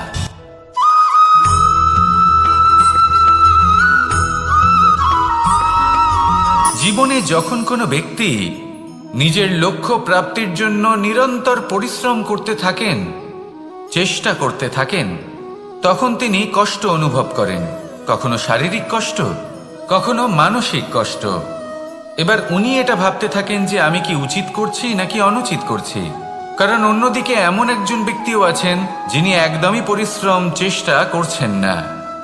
তিনি মদিরা পান করেন, বিলাসিতায় জীবন কাটান, অলস প্রকৃতির হয়ে ওঠেন, নিদ্রাতে বিলীন হয়ে থাকেন আর ভাবেন যে তিনি সুখ লাভ করছেন। কিন্তু এরকম কেন হয়? কারণ যখন আমরা সৎ পথে থাকি, উচিত পথে চলি, লক্ষ্য প্রাপ্ত করার জন্য চেষ্টা করতে থাকি, তখন আমাদের ভেতরে থাকা নেতিবাচক শক্তি এবং পাপ এই দেহকে ত্যাগ করে দেয়। আর এই অনুভূতিটাই আমাদের দুঃখের অনুভূতি দেয়, কষ্ট দেয়। এবার সেখানে যদি আমরা কুপথে চলি, অনুচিত পথে চলতে থাকি, তাহলে আমাদের ভেতরে থাকা পুণ্য এবং ধনাত্মক শক্তি আমাদের দেহ ত্যাগ করে দেয়। আর এই অনুভূতির কারণেই আমরা সুখ অনুভব করি। কিন্তু কখনো ভাববেন যে এই সুখ বেশি সময় পর্যন্ত থাকে না। সেই জন্য সবসময় মনে রাখবেন, যদি আপনি জানেন যে এটাই আপনার লক্ষ্য, এটাই উচিত পথ, শুভ পথ, তাতে নিরন্তরভাবে এগিয়ে যেতে চেষ্টা করতে থাকুন।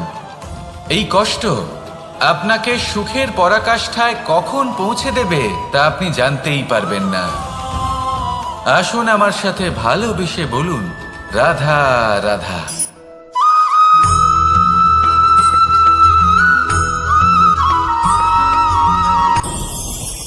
ভয়ের সাথে আমরা সবাই পরিচিত, কষ্টও আমরা সবাই পেয়েছি।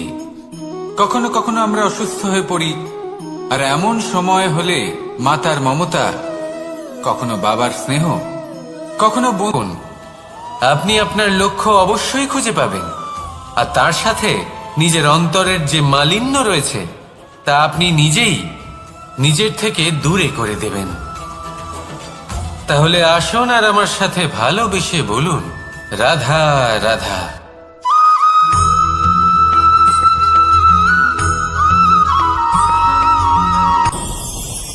ভয়ের সাথে আমরা সবাই পরিচিত, কষ্টও আমরা সবাই পেয়েছি। কখনো কখনো আমরা অসুস্থ হয়ে পড়ি, আর এমন সময় হলে মাতার মমতা, কখনো বাবার স্নেহ, কখনো বন্ধুদের পাশে থাকার অনুভূতি আমাদের রোগ নিরাময়ে সাহায্য করে। কখনো যদি আমরা নিরাশ হয়ে পড়ি, তখন যদি আমাদের কোনো আপনজন আমাদের দুটো ভালো কথা বলে তখন আমাদের মনোবল বেড়ে যায়। ঠিক তেমন সংসারের এই রঙ্গমঞ্চে যদি আপনি পীড়িত অনুভব করেন,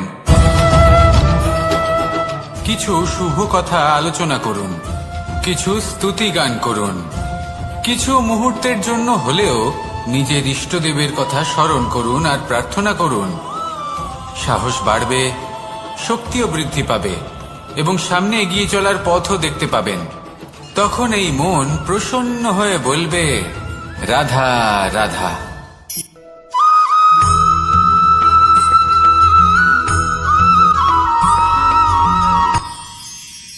মানুষ তার জীবনে দুই ধরনের পরিস্থিতিকে খুব ভয় পায়। এক, কোনো কারণবশত কারোর সামনে নত হওয়া। দুই, কোনো কারণে নিজের চরিত্র থেকে, নিজের মূল্যবোধ থেকে বিচ্যুত হওয়া। এবার কেন হয় এরকম যে কথায় কথায় কারোর সামনে নত হতে হয়? কেন বারংবার নিজের চরিত্র থেকে চ্যুত হতে হয়? এরকম কেন হয়?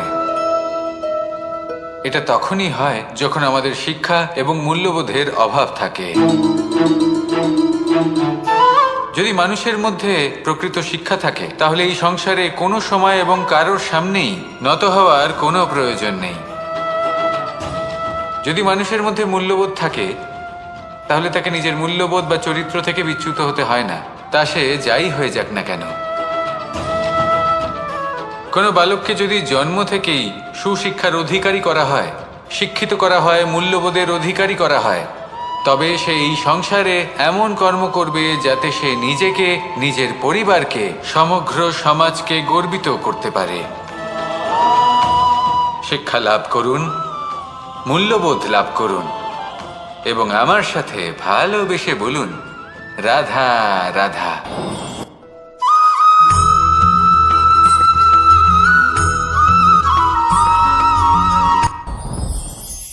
সাথী। সাথী এই শব্দটির ব্যাখ্যা কে কিভাবে করে? মিত্র, সখা, বন্ধু। কিন্তু অর্থ একটাই, তিনি যিনি আপনার সঙ্গী হন আর তিনি যার সাথী আপনি হন। এবার সব থেকে বড় প্রশ্ন হলো এটাই যে তিনি কে হতে পারেন যাকে আপনি আপনার সাথী বলে মেনে নিতে পারেন, নিজের সখা, নিজের মিত্র, নিজের বন্ধু মেনে নিতে পারেন। আপনার সাথী হলেন তিনি যিনি দুঃখের সময় আপনার পাশে থাকবেন, আপনার হাত ধরে থাকবেন। আপনার সাথী হলেন তিনি যার হাত আপনি নিজের সুখের দিনে ধরে থাকবেন। সেই সাথীরই হাত ধরুন যিনি দুঃখে সবসময় আপনাকে সাহায্য করার জন্য তৎপর হয়ে থাকেন, আপনার পাশে থাকেন, আর যাকে সুখের দিনে আপনি আপনার সাথে রাখতে পারেন। আর যখন আপনার সাথে আপনার এই সাথী থাকবে তখন আপনি এটা বুঝবেন যে যখন জীবনে দুঃখ আসে তখন এই দুঃখ কমে যায়, সবার মধ্যে ভাগ হয়ে যায়। আর যদি তখন সুখ আসে তাহলে সেটা সবার উপস্থিতিতে আরো বেড়ে যায়। এটাই হলো প্রেম, এটাই হলো ভালোবাসা, এটাই হলো সঙ্গ। যেমন সম্পর্ক আমার আর রাধার মাঝে। তাহলে আসুন আর আমার সাথে ভালোবেসে বলুন, রাধা রাধা।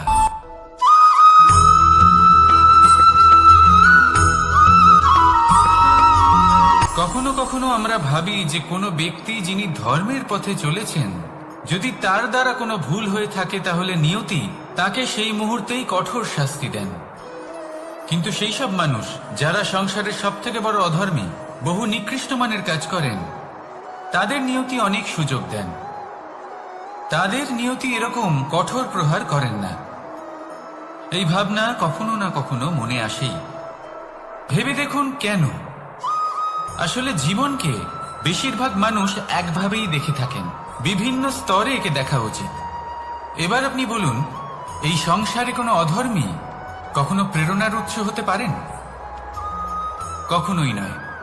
যে মানুষ নিজের আত্মাকে মলিন করে ফেলেছেন তিনি এই সংসারকে কিভাবে প্রেরণা যোগাবেন? উনি নিজেই বুঝতে পারেন না কোনটা করা উচিত, ধর্ম কোনটা। তাই নিয়তি তাকে একটা সুযোগ দেন, এটা বোঝার সুযোগ দেন যে কোনটা উচিত, কোনটা ধর্ম। সুযোগ দেন নিজের বিবেক জাগিয়ে তোলার, তাকে সুযোগ দেন নিজের অন্তরাত্মার ডাক শোনার। যখন তাতেও কাজ হয় না তখন নিয়তির কাছে একটাই পথ বাকি থাকে, আর তা হলো মহাবিনাশ। মহাবিনাশ হয়তো দেরিতেই আসতে পারে, কিন্তু তা অবশ্যই আসবে।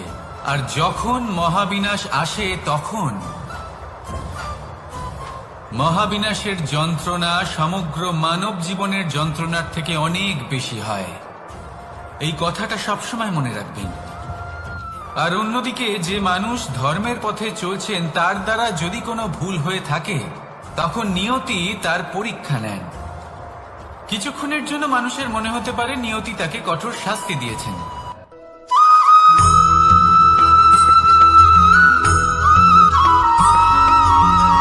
মানুষের মানসিকতা এমন হয় যে সে যতটা করে আশা করে যে তার থেকে অনেক বেশি তার বদলে সে পাবে। দেখুন, সবকিছুই আপনার ভাবনা চিন্তার উপর নির্ভর করছে। আপনি যদি ফলের বিষয়ে ভেবে কর্ম করতে থাকেন তাহলে সেটা অনুচিত। জীবনের আসল আনন্দ হলো নিজের কর্ম করতে থাকা, ফলের চিন্তা করা উচিত নয়। যদি আপনি এরকম ভাবেন যে আমি এতটা করছি, আমার এতটা পাওয়া উচিত, সেই ভাবনা অনুচিত। যদি আপনি সেবার মানসিকতা নিয়ে কর্ম করতে থাকেন, কর্মচক্রে প্রবাহিত হন, যদি আপনি এমন ভাবনা রাখেন যে আমি এতটা পাচ্ছি তাই এর থেকে অনেক বেশি আমি কর্ম করব, তাহলে নিশ্চিত রূপে আপনি যতটা করছেন তার থেকে অনেক বেশি আপনি পাবেন। আপনার আশার থেকে অনেক বেশি আপনি পাবেন। শুধু জীবনে অনেক বেশি কাজ করতে থাকুন, ফলের চিন্তা করবেন না। আর মনে রাখবেন, এই ভাবনাই সব থেকে বড় বীজ। কর্মের উপর বিশ্বাস রাখুন। জীবনে যা যা আপনি চান সবই সুখময় হবে। আসুন আর আমার সাথে ভালোবেসে বলুন, রাধা রাধা।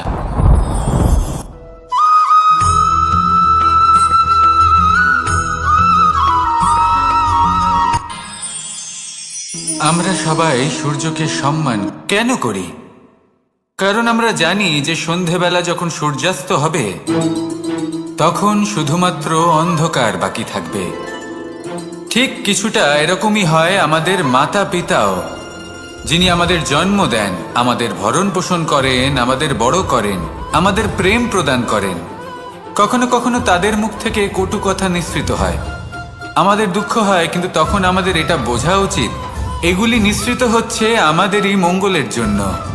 যেমন সূর্যদেব, উনিও উত্তাপ দিয়ে থাকেন আমাদেরই মঙ্গলের জন্য, যাতে ফসল পাকতে পারে, যাতে জল বাষ্প হয়ে মেঘ হতে পারে, বৃষ্টি হতে পারে, আর এই সংসারে নিরন্তর জলের প্রবাহ থাকে।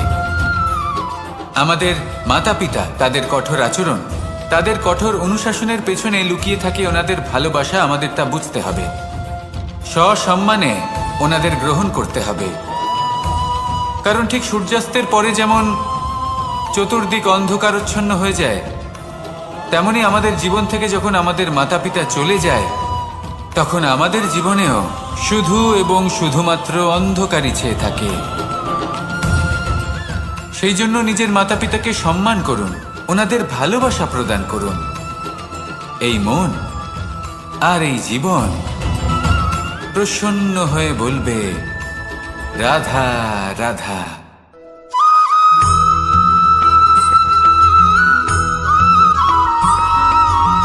এই সংসারে কখনো কোনো ব্যক্তিকে তার বাইরের পোশাক দেখে বিচার করার চেষ্টা করবেন না, এটা খুব বড় ভুল করবেন।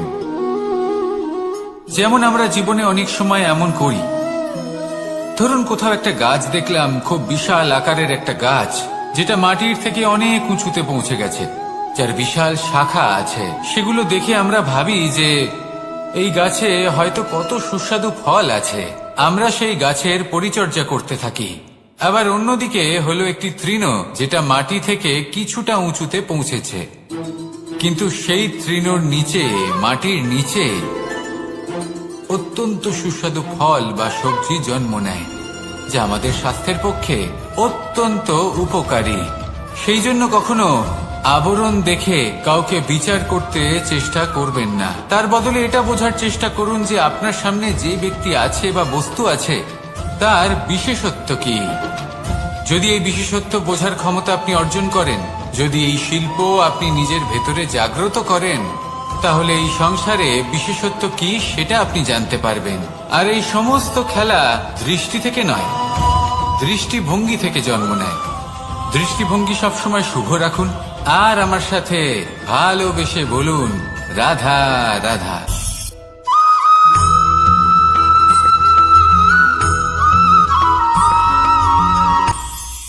এটা হলো ধান গাছ।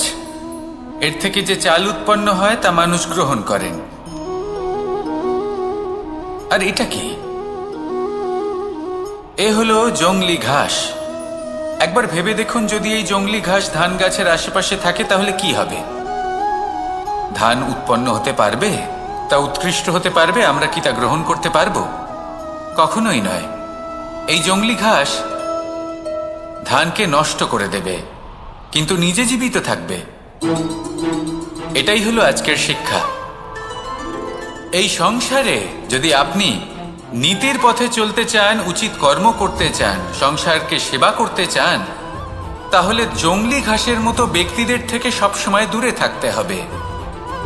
সেই ব্যক্তি যারা দুর্নীতি এবং মিথ্যা দ্বারা পরিপূর্ণ, যাদের ব্যবহার অশুভ, যাদের অনেক অশুভ গুণ রয়েছে, তারা সঠিক নয়। সেই সকল ব্যক্তি যাদের চরিত্র অত্যন্ত দুষ্ট হয়, তারা হয় শুভ চরিত্রের ব্যক্তিকে একদম নষ্ট করে দেয়, নয় নিজের মতো বানিয়ে তোলে। তাই যদি আপনি নীতির পথে চলতে চান, এই সংসারের জন্য শুভ কর্ম করতে চান, তাহলে সেই সঙ্গ লাভ করুন যে সঙ্গ জ্ঞানে পরিপূর্ণ, যাদের মধ্যে অনেক গুণ আছে, যাদের থেকে প্রতিদিন কিছু শিখতে পারবেন। এমন ব্যক্তির সাথে জীবন অতিবাহিত করুন। দুরাচারীদের থেকে দূরে থাকুন। তবেই এই মন প্রসন্ন হয়ে বলবে, রাধা রাধা।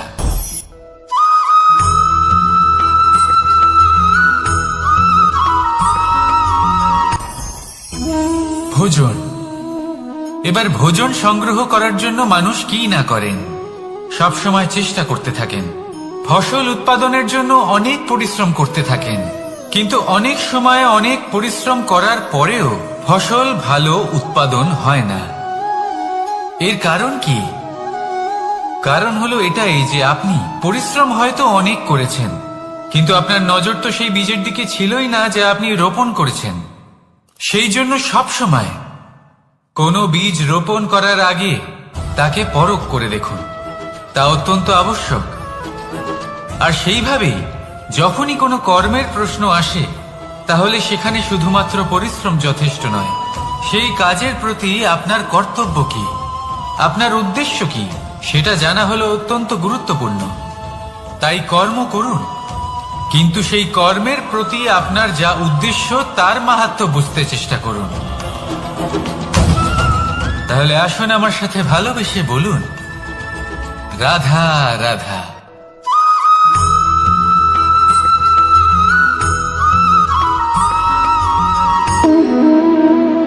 সম্পর্ক হলো আমাদের জীবনের একটি আধার। কিছু সম্পর্ক এমন যা আমরা জন্মসূত্রে লাভ করি, যেমন পরিবার, মা, বাবা। কিছু সম্পর্ক আছে যা আমরা জীবনে অর্জন করে থাকি, তা সে প্রেমের হোক, স্নেহের হোক বা বন্ধুত্বের। এই সকল সম্পর্ক লাভ করার বা গড়ে তোলার 5টি ধাপ রয়েছে। প্রথম ধাপ, কোনো ব্যক্তির সাথে আলাপ হওয়া, তার সাথে কথা বলা বা তাকে দেখা। দ্বিতীয় ধাপ, সে ব্যক্তিকে আমাদের ভালো লাগা। তৃতীয় ধাপ, আমাদের এটা চাইতে শুরু করা যে জীবনে এই ব্যক্তি যেন আমাদের বন্ধু হন, আমাদের জীবনে থাকে, বা আমাদের কাউকে ভালোবেসে ফেলা। আর এটা আমাদের ভাবা বা চাওয়া যে সেই ব্যক্তি যেন আজীবন আমার সাথে থাকেন, আমার জীবনে আমার সাথী হয়ে। চতুর্থ ধাপ, লাভ করা।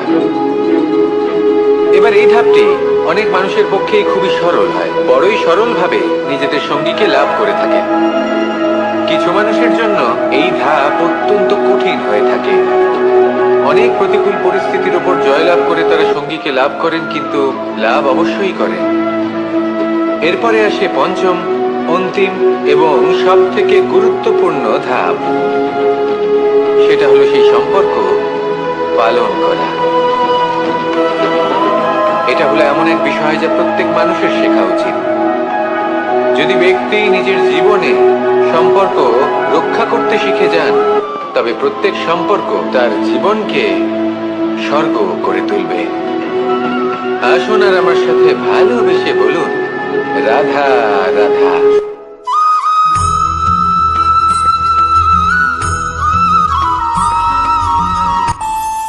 আমাদের মনে যখন কোনো প্রশ্ন ওঠে, কোনো দ্বন্দ্ব জাগে, তখন আমরা যাই আমাদের গুরুর কাছে, আমাদের আরাধ্যের কাছে গিয়ে জিজ্ঞেস করি।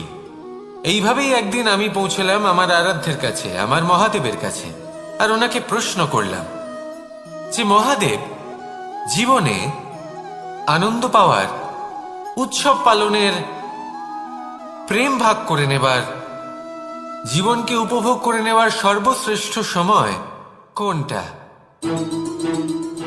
মহাদেব হাসলেন আর উনি বললেন, জীবনে উৎসব পালনের সব থেকে শ্রেষ্ঠ দিন হল মৃত্যুর ঠিক আগের দিনটা। প্রেম ভাগ করে নেওয়ার সব থেকে শ্রেষ্ঠ মুহূর্ত হল মৃত্যুর ঠিক আগের মুহূর্ত। জীবনকে উপভোগ করে নেওয়ার সর্বশ্রেষ্ঠ প্রহর হল মৃত্যুর এক প্রহর পূর্বে। তখন আমি চমকে গেলাম। আমি বললাম, কিন্তু মহাদেব, মৃত্যু তো অনিশ্চিত, আমরা জানিও না কবে আমাদের মৃত্যু হবে। মহাদেব আবার হাসলেন। উনি বললেন যে যদি আমরা এভাবে জীবন কাটাই যে আমরা জীবনের প্রত্যেক দিন, প্রত্যেক মুহূর্ত, প্রত্যেক প্রহর শেষ বলে মনে করি, তাহলে আমাদের সমস্ত জীবন আনন্দের সাথেই অতিবাহিত হবে। কি বলেন?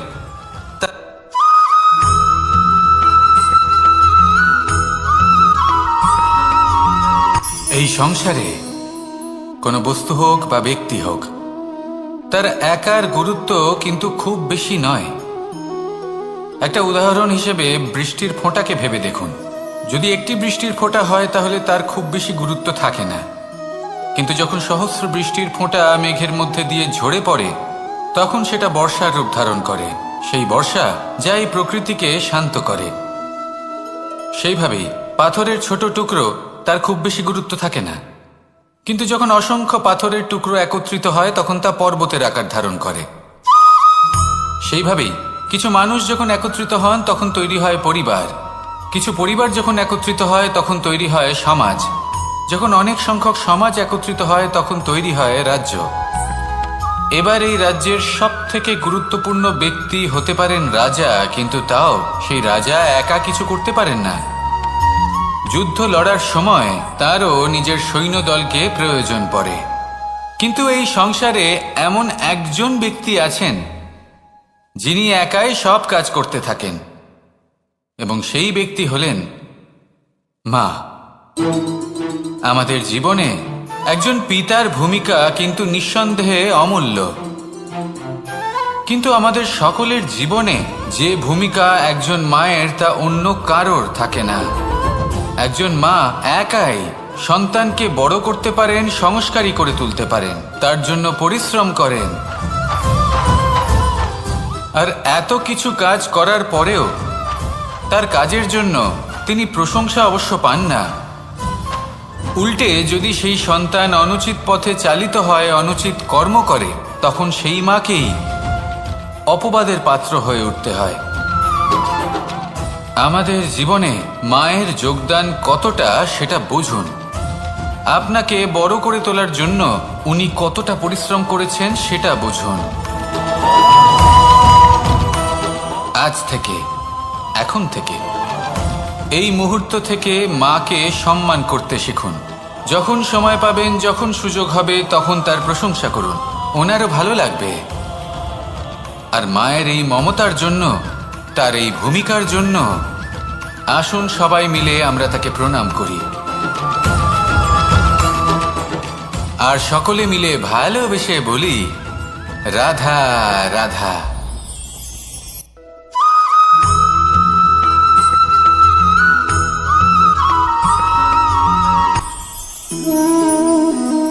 শক্তি এক অত্যন্ত বিচিত্র বস্তু, বা বলতে পারেন অনুভূতি।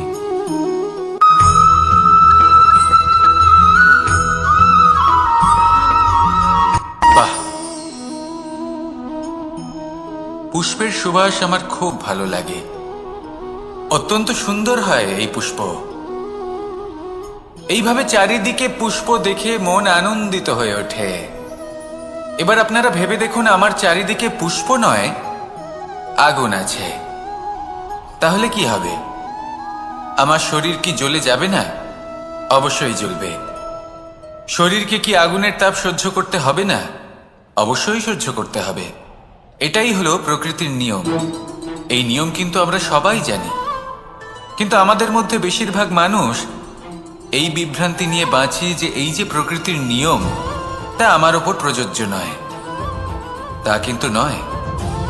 আমাদের চতুর্দিকে এই যে নিসর্গ রয়েছে, আমরা তার কতটা ক্ষতি করি সেটা একবার ভেবে দেখুন। আমরা বনাঞ্চল জ্বালিয়ে দিই, বায়ু দূষিত করি, জল দূষিত করি, প্রাণীদের হত্যা আমরা করি। কেন? এই নিসর্গ আমরা নষ্ট করি, যদিও আমরা জানি যে আমরাও হলাম এই নিসর্গেরই অংশ। এবার দেখুন, শরীরের কোনো অংশে যদি আগুন ধরান, আস্তে আস্তে সমস্ত শরীরও জ্বলে যাবে।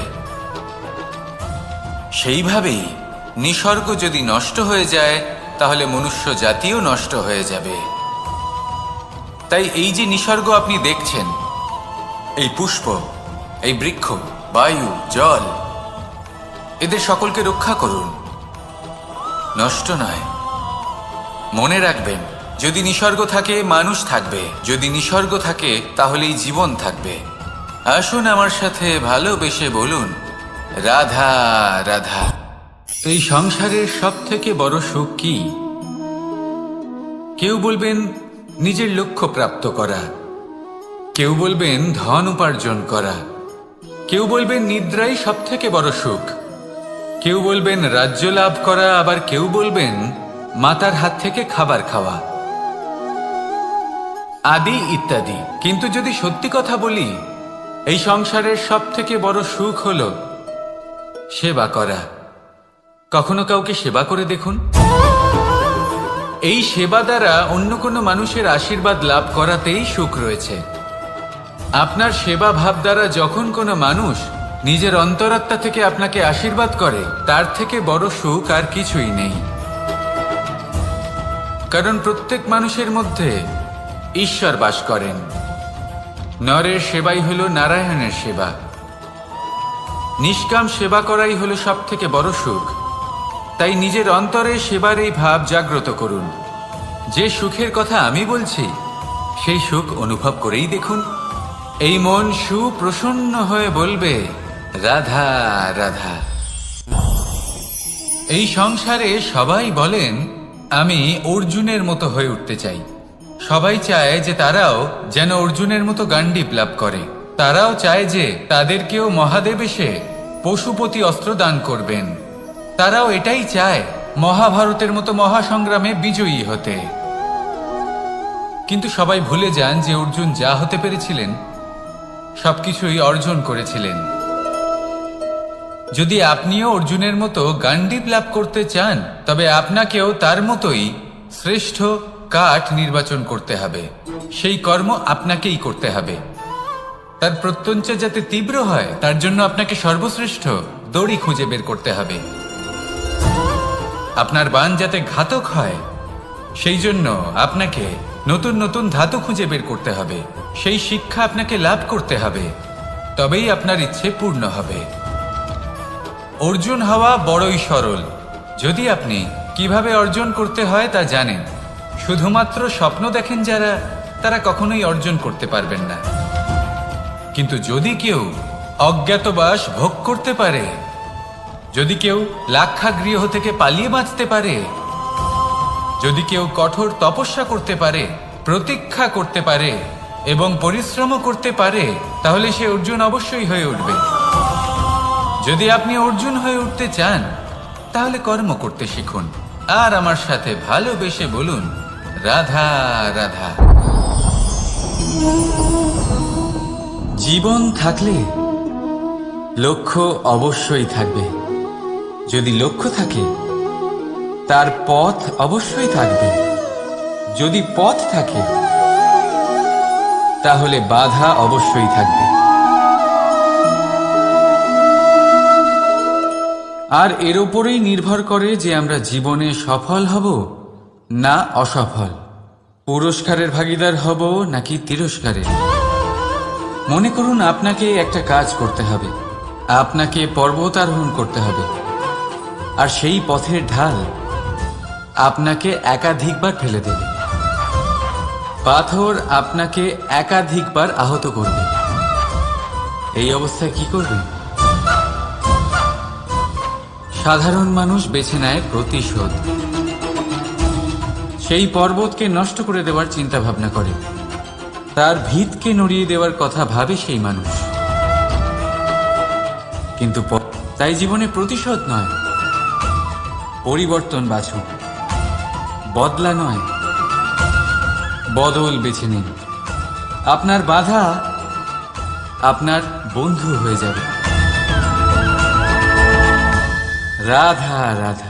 সমস্ত মানুষের জীবন কিছুটা সমান হয়। মানুষ জন্মগ্রহণ করে, তারপর চলতে শেখে, জীবনে এগিয়ে চলে, বার্ধক্য লাভ করে, তারপর সমাপ্ত হয়ে যায়। কিন্তু সেই ব্যক্তিরা কারা যারা প্রকৃত অর্থে মনুষ্য জীবন যাপন করেন? এনারা হলেন সেই ব্যক্তি যারা পড়ে গেলেও আবার উঠে দাঁড়ানোর চেষ্টা করেন, নিজের ভেঙে পড়া অস্তিত্বকে আগলে নিয়ে আবার একটা আকার দেওয়ার চেষ্টা করেন, ভগ্ন আশাকে আবার একটা নতুন দিশা দেন। অসফল হওয়ার পরেও থামেন না, আবার এগোতে থাকেন। অসফল হওয়ার পরে যদি আপনি থেমে যান তাহলে সাফল্য আপনার সামনে অপেক্ষা করে, কিন্তু আপনি তা দেখতে পান না। তাই জীবনের সংঘর্ষে অংশগ্রহণ করতে শিখুন। জীবনের সংঘর্ষ থেকে পালাবেন না। আসুন আমার সাথে ভালোবেসে বলুন, রাধা রাধা। একবার একটা শেয়াল বনে বিচরণ করছিল। ও একটা ছোট্ট শাবক দেখতে পেল। ও ভাবলো, আজ একেই আমি খাবার হিসেবে গ্রহণ করব। আশেপাশে দেখলো কেউ দেখছে না, তো কেউ ছিল না, আর সেই শাবকের ওপর আক্রমণ করল, যা হলো একটা ঘোর অপরাধ। বনের নিয়ম অনুসারে আপনি কখনোই শাবকের উপর আক্রমণ করতে পারেন না। তারপর এই খবরটা যখন রাজা সিংহ জানতে পারলেন, সভার আয়োজন করলেন। কিন্তু সেখানে শেয়াল বলল, আমি তো এরকম কিছু করিনি। কিন্তু যদি আপনি এরকম বলেন, কোনো প্রমাণ দিন, এর কোনো সাক্ষী আছে? তখন রাজা সিংহ পেঁচাকে ডেকে পাঠালেন, যে সেই মুহূর্তে বৃক্ষের শাখার ওপর বসেছিল। সে সব কিছু দেখেছিল। পেঁচা সব সত্যি কথা বলল, আর শেয়ালকে মৃত্যুদণ্ড দেয়া হলো। এবার এই কাহিনী আমি আপনাকে কেন শোনালাম? কারণ মানুষও কখনো কখনো এরকম কর্ম করেন যা শিয়াল করেছে। এটা ভাবেন কেউ দেখছে না, যখন আমি অনুচিত কর্ম করতেই পারি। কিন্তু না, আপনি যাই করুন না কেন, কেউ না কেউ অবশ্যই তা দেখছে। কোনো ব্যক্তি না হলেও কোনো প্রাণী, না হলে কোনো যক্ষ বা দেব বা প্রেত। যদি এনারা কেউ না দেখেন, তাহলে ধরিত্রী মাতা দেখেন, যেখানে দাঁড়িয়ে আপনি সেই কর্ম করছেন, তাই না? তাই একটা কথা সবসময় মনে রাখবেন, কে দেখছেন কে দেখছেন না সেই বিষয়ে ভাবা ছেড়ে দিন। এটা খুব সহজ কথা। আপনি যদি উচিত কর্ম করেন, উচিত ফল পাবেন। যদি অনুচিত কর্ম করেন, তাহলে আপনি অনুচিত ফল অবশ্যই পাবেন। সেই জন্য উচিত পথে চলতে থাকুন, উচিত কর্ম করতে থাকুন, আর আমার সাথে ভালোবেসে বলুন, রাধা রাধা। আপনি কখনো কোনো বাজকে নিজের বাসা বানাতে দেখেছেন? এই বাজ যখনই কোনো বাসা বানায়, তখন উঁচু গাছের ডালে বা কোনো পর্বতের শিখরে বাসা বানায়, অনেক উচ্চতায়। আর সেখানে তার সন্তানও জন্মগ্রহণ করে। যখন এই সন্তানেরা জন্মায়, তখন এই বাজ খুবই ভালোবেসে এবং খুব সাবধানে এদের পালন পোষণ করে। নিজের ঠোঁট দিয়ে তাদের ঠোঁটে খাবার পরিবেশন করে। কিন্তু যেই সেই সন্তানেরা হৃষ্টপুষ্ট হয়ে যায় এবং সেই কথা বাজ নিজে বুঝতে পেরে যায়, সেই বাজ নিজেই সেই বাসা ছিন্ন ভিন্ন করে দেয়। সেই সন্তান যাদের সবেমাত্র ডানা গজিয়েছে, কিভাবে উড়তে হয় তারা জানে না, সেই সন্তানগুলিকে উচ্চতা থেকে ঠেলে দেয়। সেই সন্তান প্রথমে ভয়ভীত হয়ে যায়। তারা সামনে মৃত্যুকে দেখতে পেয়ে ভয়ের কারণে তাদের ডানা ঝাপটাতে থাকে। আর সেই প্রক্রিয়াতেই সেই সন্তানগুলি উড়তে শুরু করে দেয়। এবার এই ঘটনায় আমরা কি শিক্ষা পেতে পারি? এটাই, যদি আপনি মাতা পিতা হন, তাহলে নিজের সন্তানকে অবশ্যই স্নেহ করুন, কিন্তু তাদেরকে নিজের আঁচলের তলায় বেঁধে রাখবেন না। যদি আপনি চান আপনার সন্তান জীবনে উন্নতি করুক, তাহলে নিজের মুঠো থেকে তাদের স্বতন্ত্র করে দিন। এই সংসারে সংঘর্ষ করতে দিন। সেই সন্তান নিজেই বুঝতে পারবে যে জন্মের সময় পাওয়া ডানা কি করে ব্যবহার করতে হয়। আর আপনার চোখের সামনে আপনার সন্তান এই আকাশে উড়তে থাকবে। তাহলে আসুন আমার সাথে ভালোবেসে বলুন, রাধা রাধা। সংসারে সবচেয়ে পবিত্র মানা হয় গঙ্গা জলকে। কখনো ভেবে দেখেছেন কেন? কারণ গঙ্গা জলের আবির্ভাব অত্যন্ত শুদ্ধ হয়, তার জন্ম শুদ্ধ হয়, যেখান থেকে তার শুরু সেটাই শুদ্ধ হয়। আর শুরুটা শুদ্ধ হওয়া অত্যন্ত আবশ্যক। আমাদের জীবনে সবই শুরু হয় আমাদের ভাবনা থেকে। নিজের ভাবনাকে শুদ্ধ রাখুন, কারণ এই ভাবনা থেকেই আবির্ভাব হয় শব্দের। আপনার শব্দ শুদ্ধ রাখুন। এই জীবনে নিজের ভাবনা শুভ রাখলে, শুদ্ধ করলে আপনার মন সুপ্রসন্ন হয়ে বলবে, রাধা রাধা। মানুষ জন্মগ্রহণ করে, তার সাথে ভয়েরও জন্ম হয়। ছোটবেলা থেকেই আমাদের মনে কোনো না কোনো প্রকারের ভয় থেকেই যায়। কেউ এই বিষয়ে ভয় পায় যে তার কোনো বস্তু তার থেকে দূরে চলে যাবে। কেউ এই বিষয়ে ভয় পায় যে আমি নিজেকে হারিয়ে ফেলব। কেউ এই ভেবে ভয় পায় যে আমার প্রিয়জনেরা তারা যেন আমার থেকে দূরে না চলে যায়। কেউ এই ভেবে ভয় পায় যে আমরা যেন পথ না হারিয়ে ফেলি, আদি ইত্যাদি। কিন্তু সত্যি কথা বলতে, ভেবে দেখুন এই ভয় বাস্তবে কি? শুধুই একটা মনস্থিতি, আর কিছুই নয়। যা কিছু আপনি জীবনে পেয়েছেন তা একদিন আপনাকে হারাতে হবে। এই জীবন হলো আপনারই, কিন্তু তাও একদিন সমাপ্ত হবে। তাই ভয় পেয়ে কি লাভ? এই ভয় শুধু আপনাকে জীবন যাপন করা থেকে বাধা দিচ্ছে, আর কিচ্ছু নয়। পথ হারিয়ে ফেললেই বুঝতে পারবেন যে নতুন পথ কিভাবে বানাতে হয়। কিছু মানুষকে জীবন থেকে হারালে তবেই আপনি বুঝবেন যে আপনার আপনজনকে। এই ভয়ের কারণে ভীত হয়ে থাকবেন না। এই তারা নক্ষত্র অন্ধকারের অভাবে গুরুত্ব হারায়। শিবকেও মহাদেব হওয়ার জন্য বিষপান করতে হয়েছিল। প্রত্যেক পরিস্থিতি, প্রত্যেক সাফল্য আপনার পরীক্ষা নেবে। তাতে উত্তীর্ণ হওয়া হলো আপনার কর্ম। যখনই আপনি ভয় পাবেন বা সংকটের সম্মুখীন হবেন, তখন সাহসের সাথে তার সম্মুখীন হন। মনে রাখবেন, যে সম্মুখীন হতে জানে সাফল্য তার সাথে সবসময় থাকে। আসুন আর আমার সাথে ভালোবেসে বলুন, রাধা রাধা। আমাদের হাতটা দেখুন। এই হাতে 5টা আঙুল আছে, যা ভিন্ন ভিন্ন ধরনের। একরকম কেন নয়? কারণ হলো প্রত্যেকের নিজের নিজের গুরুত্ব আছে, নিজের নিজের মাহাত্ম্য আছে। এরা ভিন্ন, তাই একত্রিত হয়ে মুষ্টিবদ্ধ করা সম্ভব, যার দ্বারা আমরা আত্মরক্ষাও করতে পারি, আবার আক্রমণও করতে পারি। যদি 5টি আঙুল সমান হতো তাহলে মুষ্টিবদ্ধ হতে পারত না, নিজেদের মধ্যে বিভ্রান্তির সৃষ্টি করত। এবার এরকমই কিছু আমাদের সংসারেও হয়। আমাদের দেশ, যেখানে একটি ভূমির ওপর ভিন্ন ভিন্ন ধর্মের মানুষ বাস করেন, ভিন্ন ভিন্ন জাতি, ভিন্ন ধর্ম, ভিন্ন ভাষা। কিন্তু যদি আমরা এটা ভাবি যে কিভাবে এই দেশকে কল্যাণের পথে নিয়ে যাওয়া যায়, কিভাবে এর বিকাশ করা সম্ভব, তাহলে আমাদের একত্রিত হওয়া শিখতে হবে। যেইভাবে 5টা আঙুল একত্রিত হয়, মুষ্টিবদ্ধ হয়, সেইভাবেই আপনার যে ভাষাই হোক, যে ধর্মই হোক, যে জাতি হোক না কেন, ঠিক আছে, আবশ্যক হলো আপনার নিজের কর্মভূমির সাথে, আপনার ধরিত্রীর সাথে যুক্ত থাকা, সাথে থাকা। তবেই দেশের উন্নয়ন সম্ভব।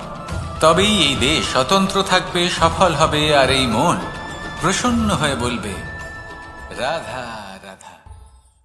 যদি আমি আমার চোখ বেঁধে কোনো একটা নির্দিষ্ট দিকে নিজের সমস্ত শক্তি প্রয়োগ করে ছুটে যাই, তাহলে কি হবে? আমি কোথাও ধাক্কা খেতে পারি, নিজের ক্ষতি করতে পারি, কোথাও পড়ে যেতে পারি, তাই না? অর্থাৎ এটা নিশ্চিত এই কাজ আমার করা উচিত নয়। কিন্তু আজকের দিনে প্রত্যেকটা মানুষ এই কাজই করছেন, তাই না? কোনো কাজ করার পূর্বে সেই কাজের বিষয়ে সম্পূর্ণ তথ্য কোথায় সংগ্রহ করছেন? শুধু এটুকু জানেন যে এই কাজটা করলে কত ধন অর্জন করবেন আর কত নাম হবে, আর ব্যাস সামনে এগিয়ে যান।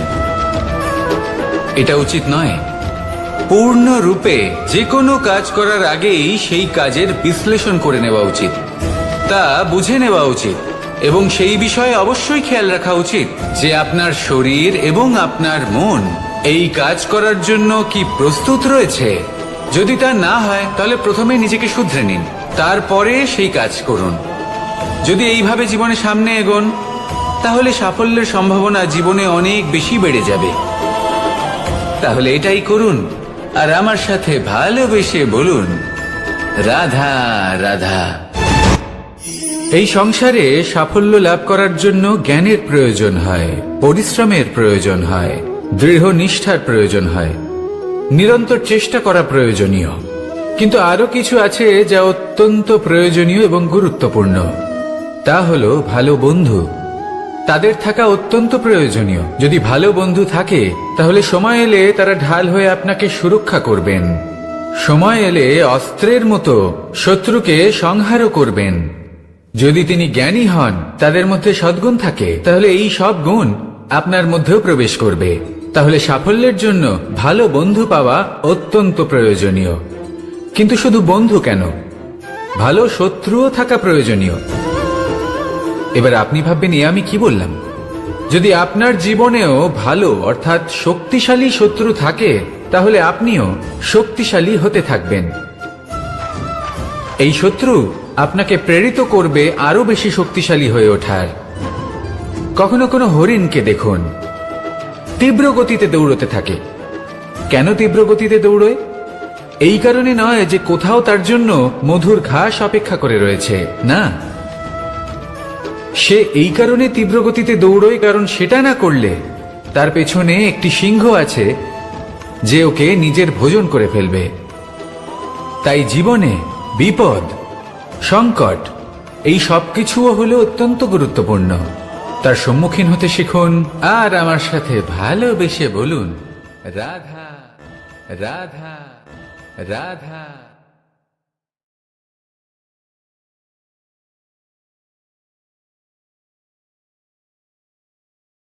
লক্ষ্যে পৌঁছানো অত্যন্ত কঠিন হয়। কেউ ভাবেন যে কেন এত কঠিন হয়, কেন এত কষ্ট করতে হয় লক্ষ্যে পৌঁছানোর জন্য। এই লক্ষ্য সরলভাবে কেন আমার কাছে চলে আসে না? চলুন আপনাকে একটা কথা বলি, যদি আপনার লক্ষ্য কঠিন না হয় তাহলে তাকে পাওয়া আপনার পক্ষে অসম্ভব হয়ে উঠবে। লক্ষ্যে পৌঁছানোর এই রাস্তায় আপনি যে কড়া রোদের সম্মুখীন হন, যার থেকে আপনি দূরে পালাতে চান, সেই রোদ আপনাকে প্রেরণা যোগায় যে আপনি এগোতে থাকুন।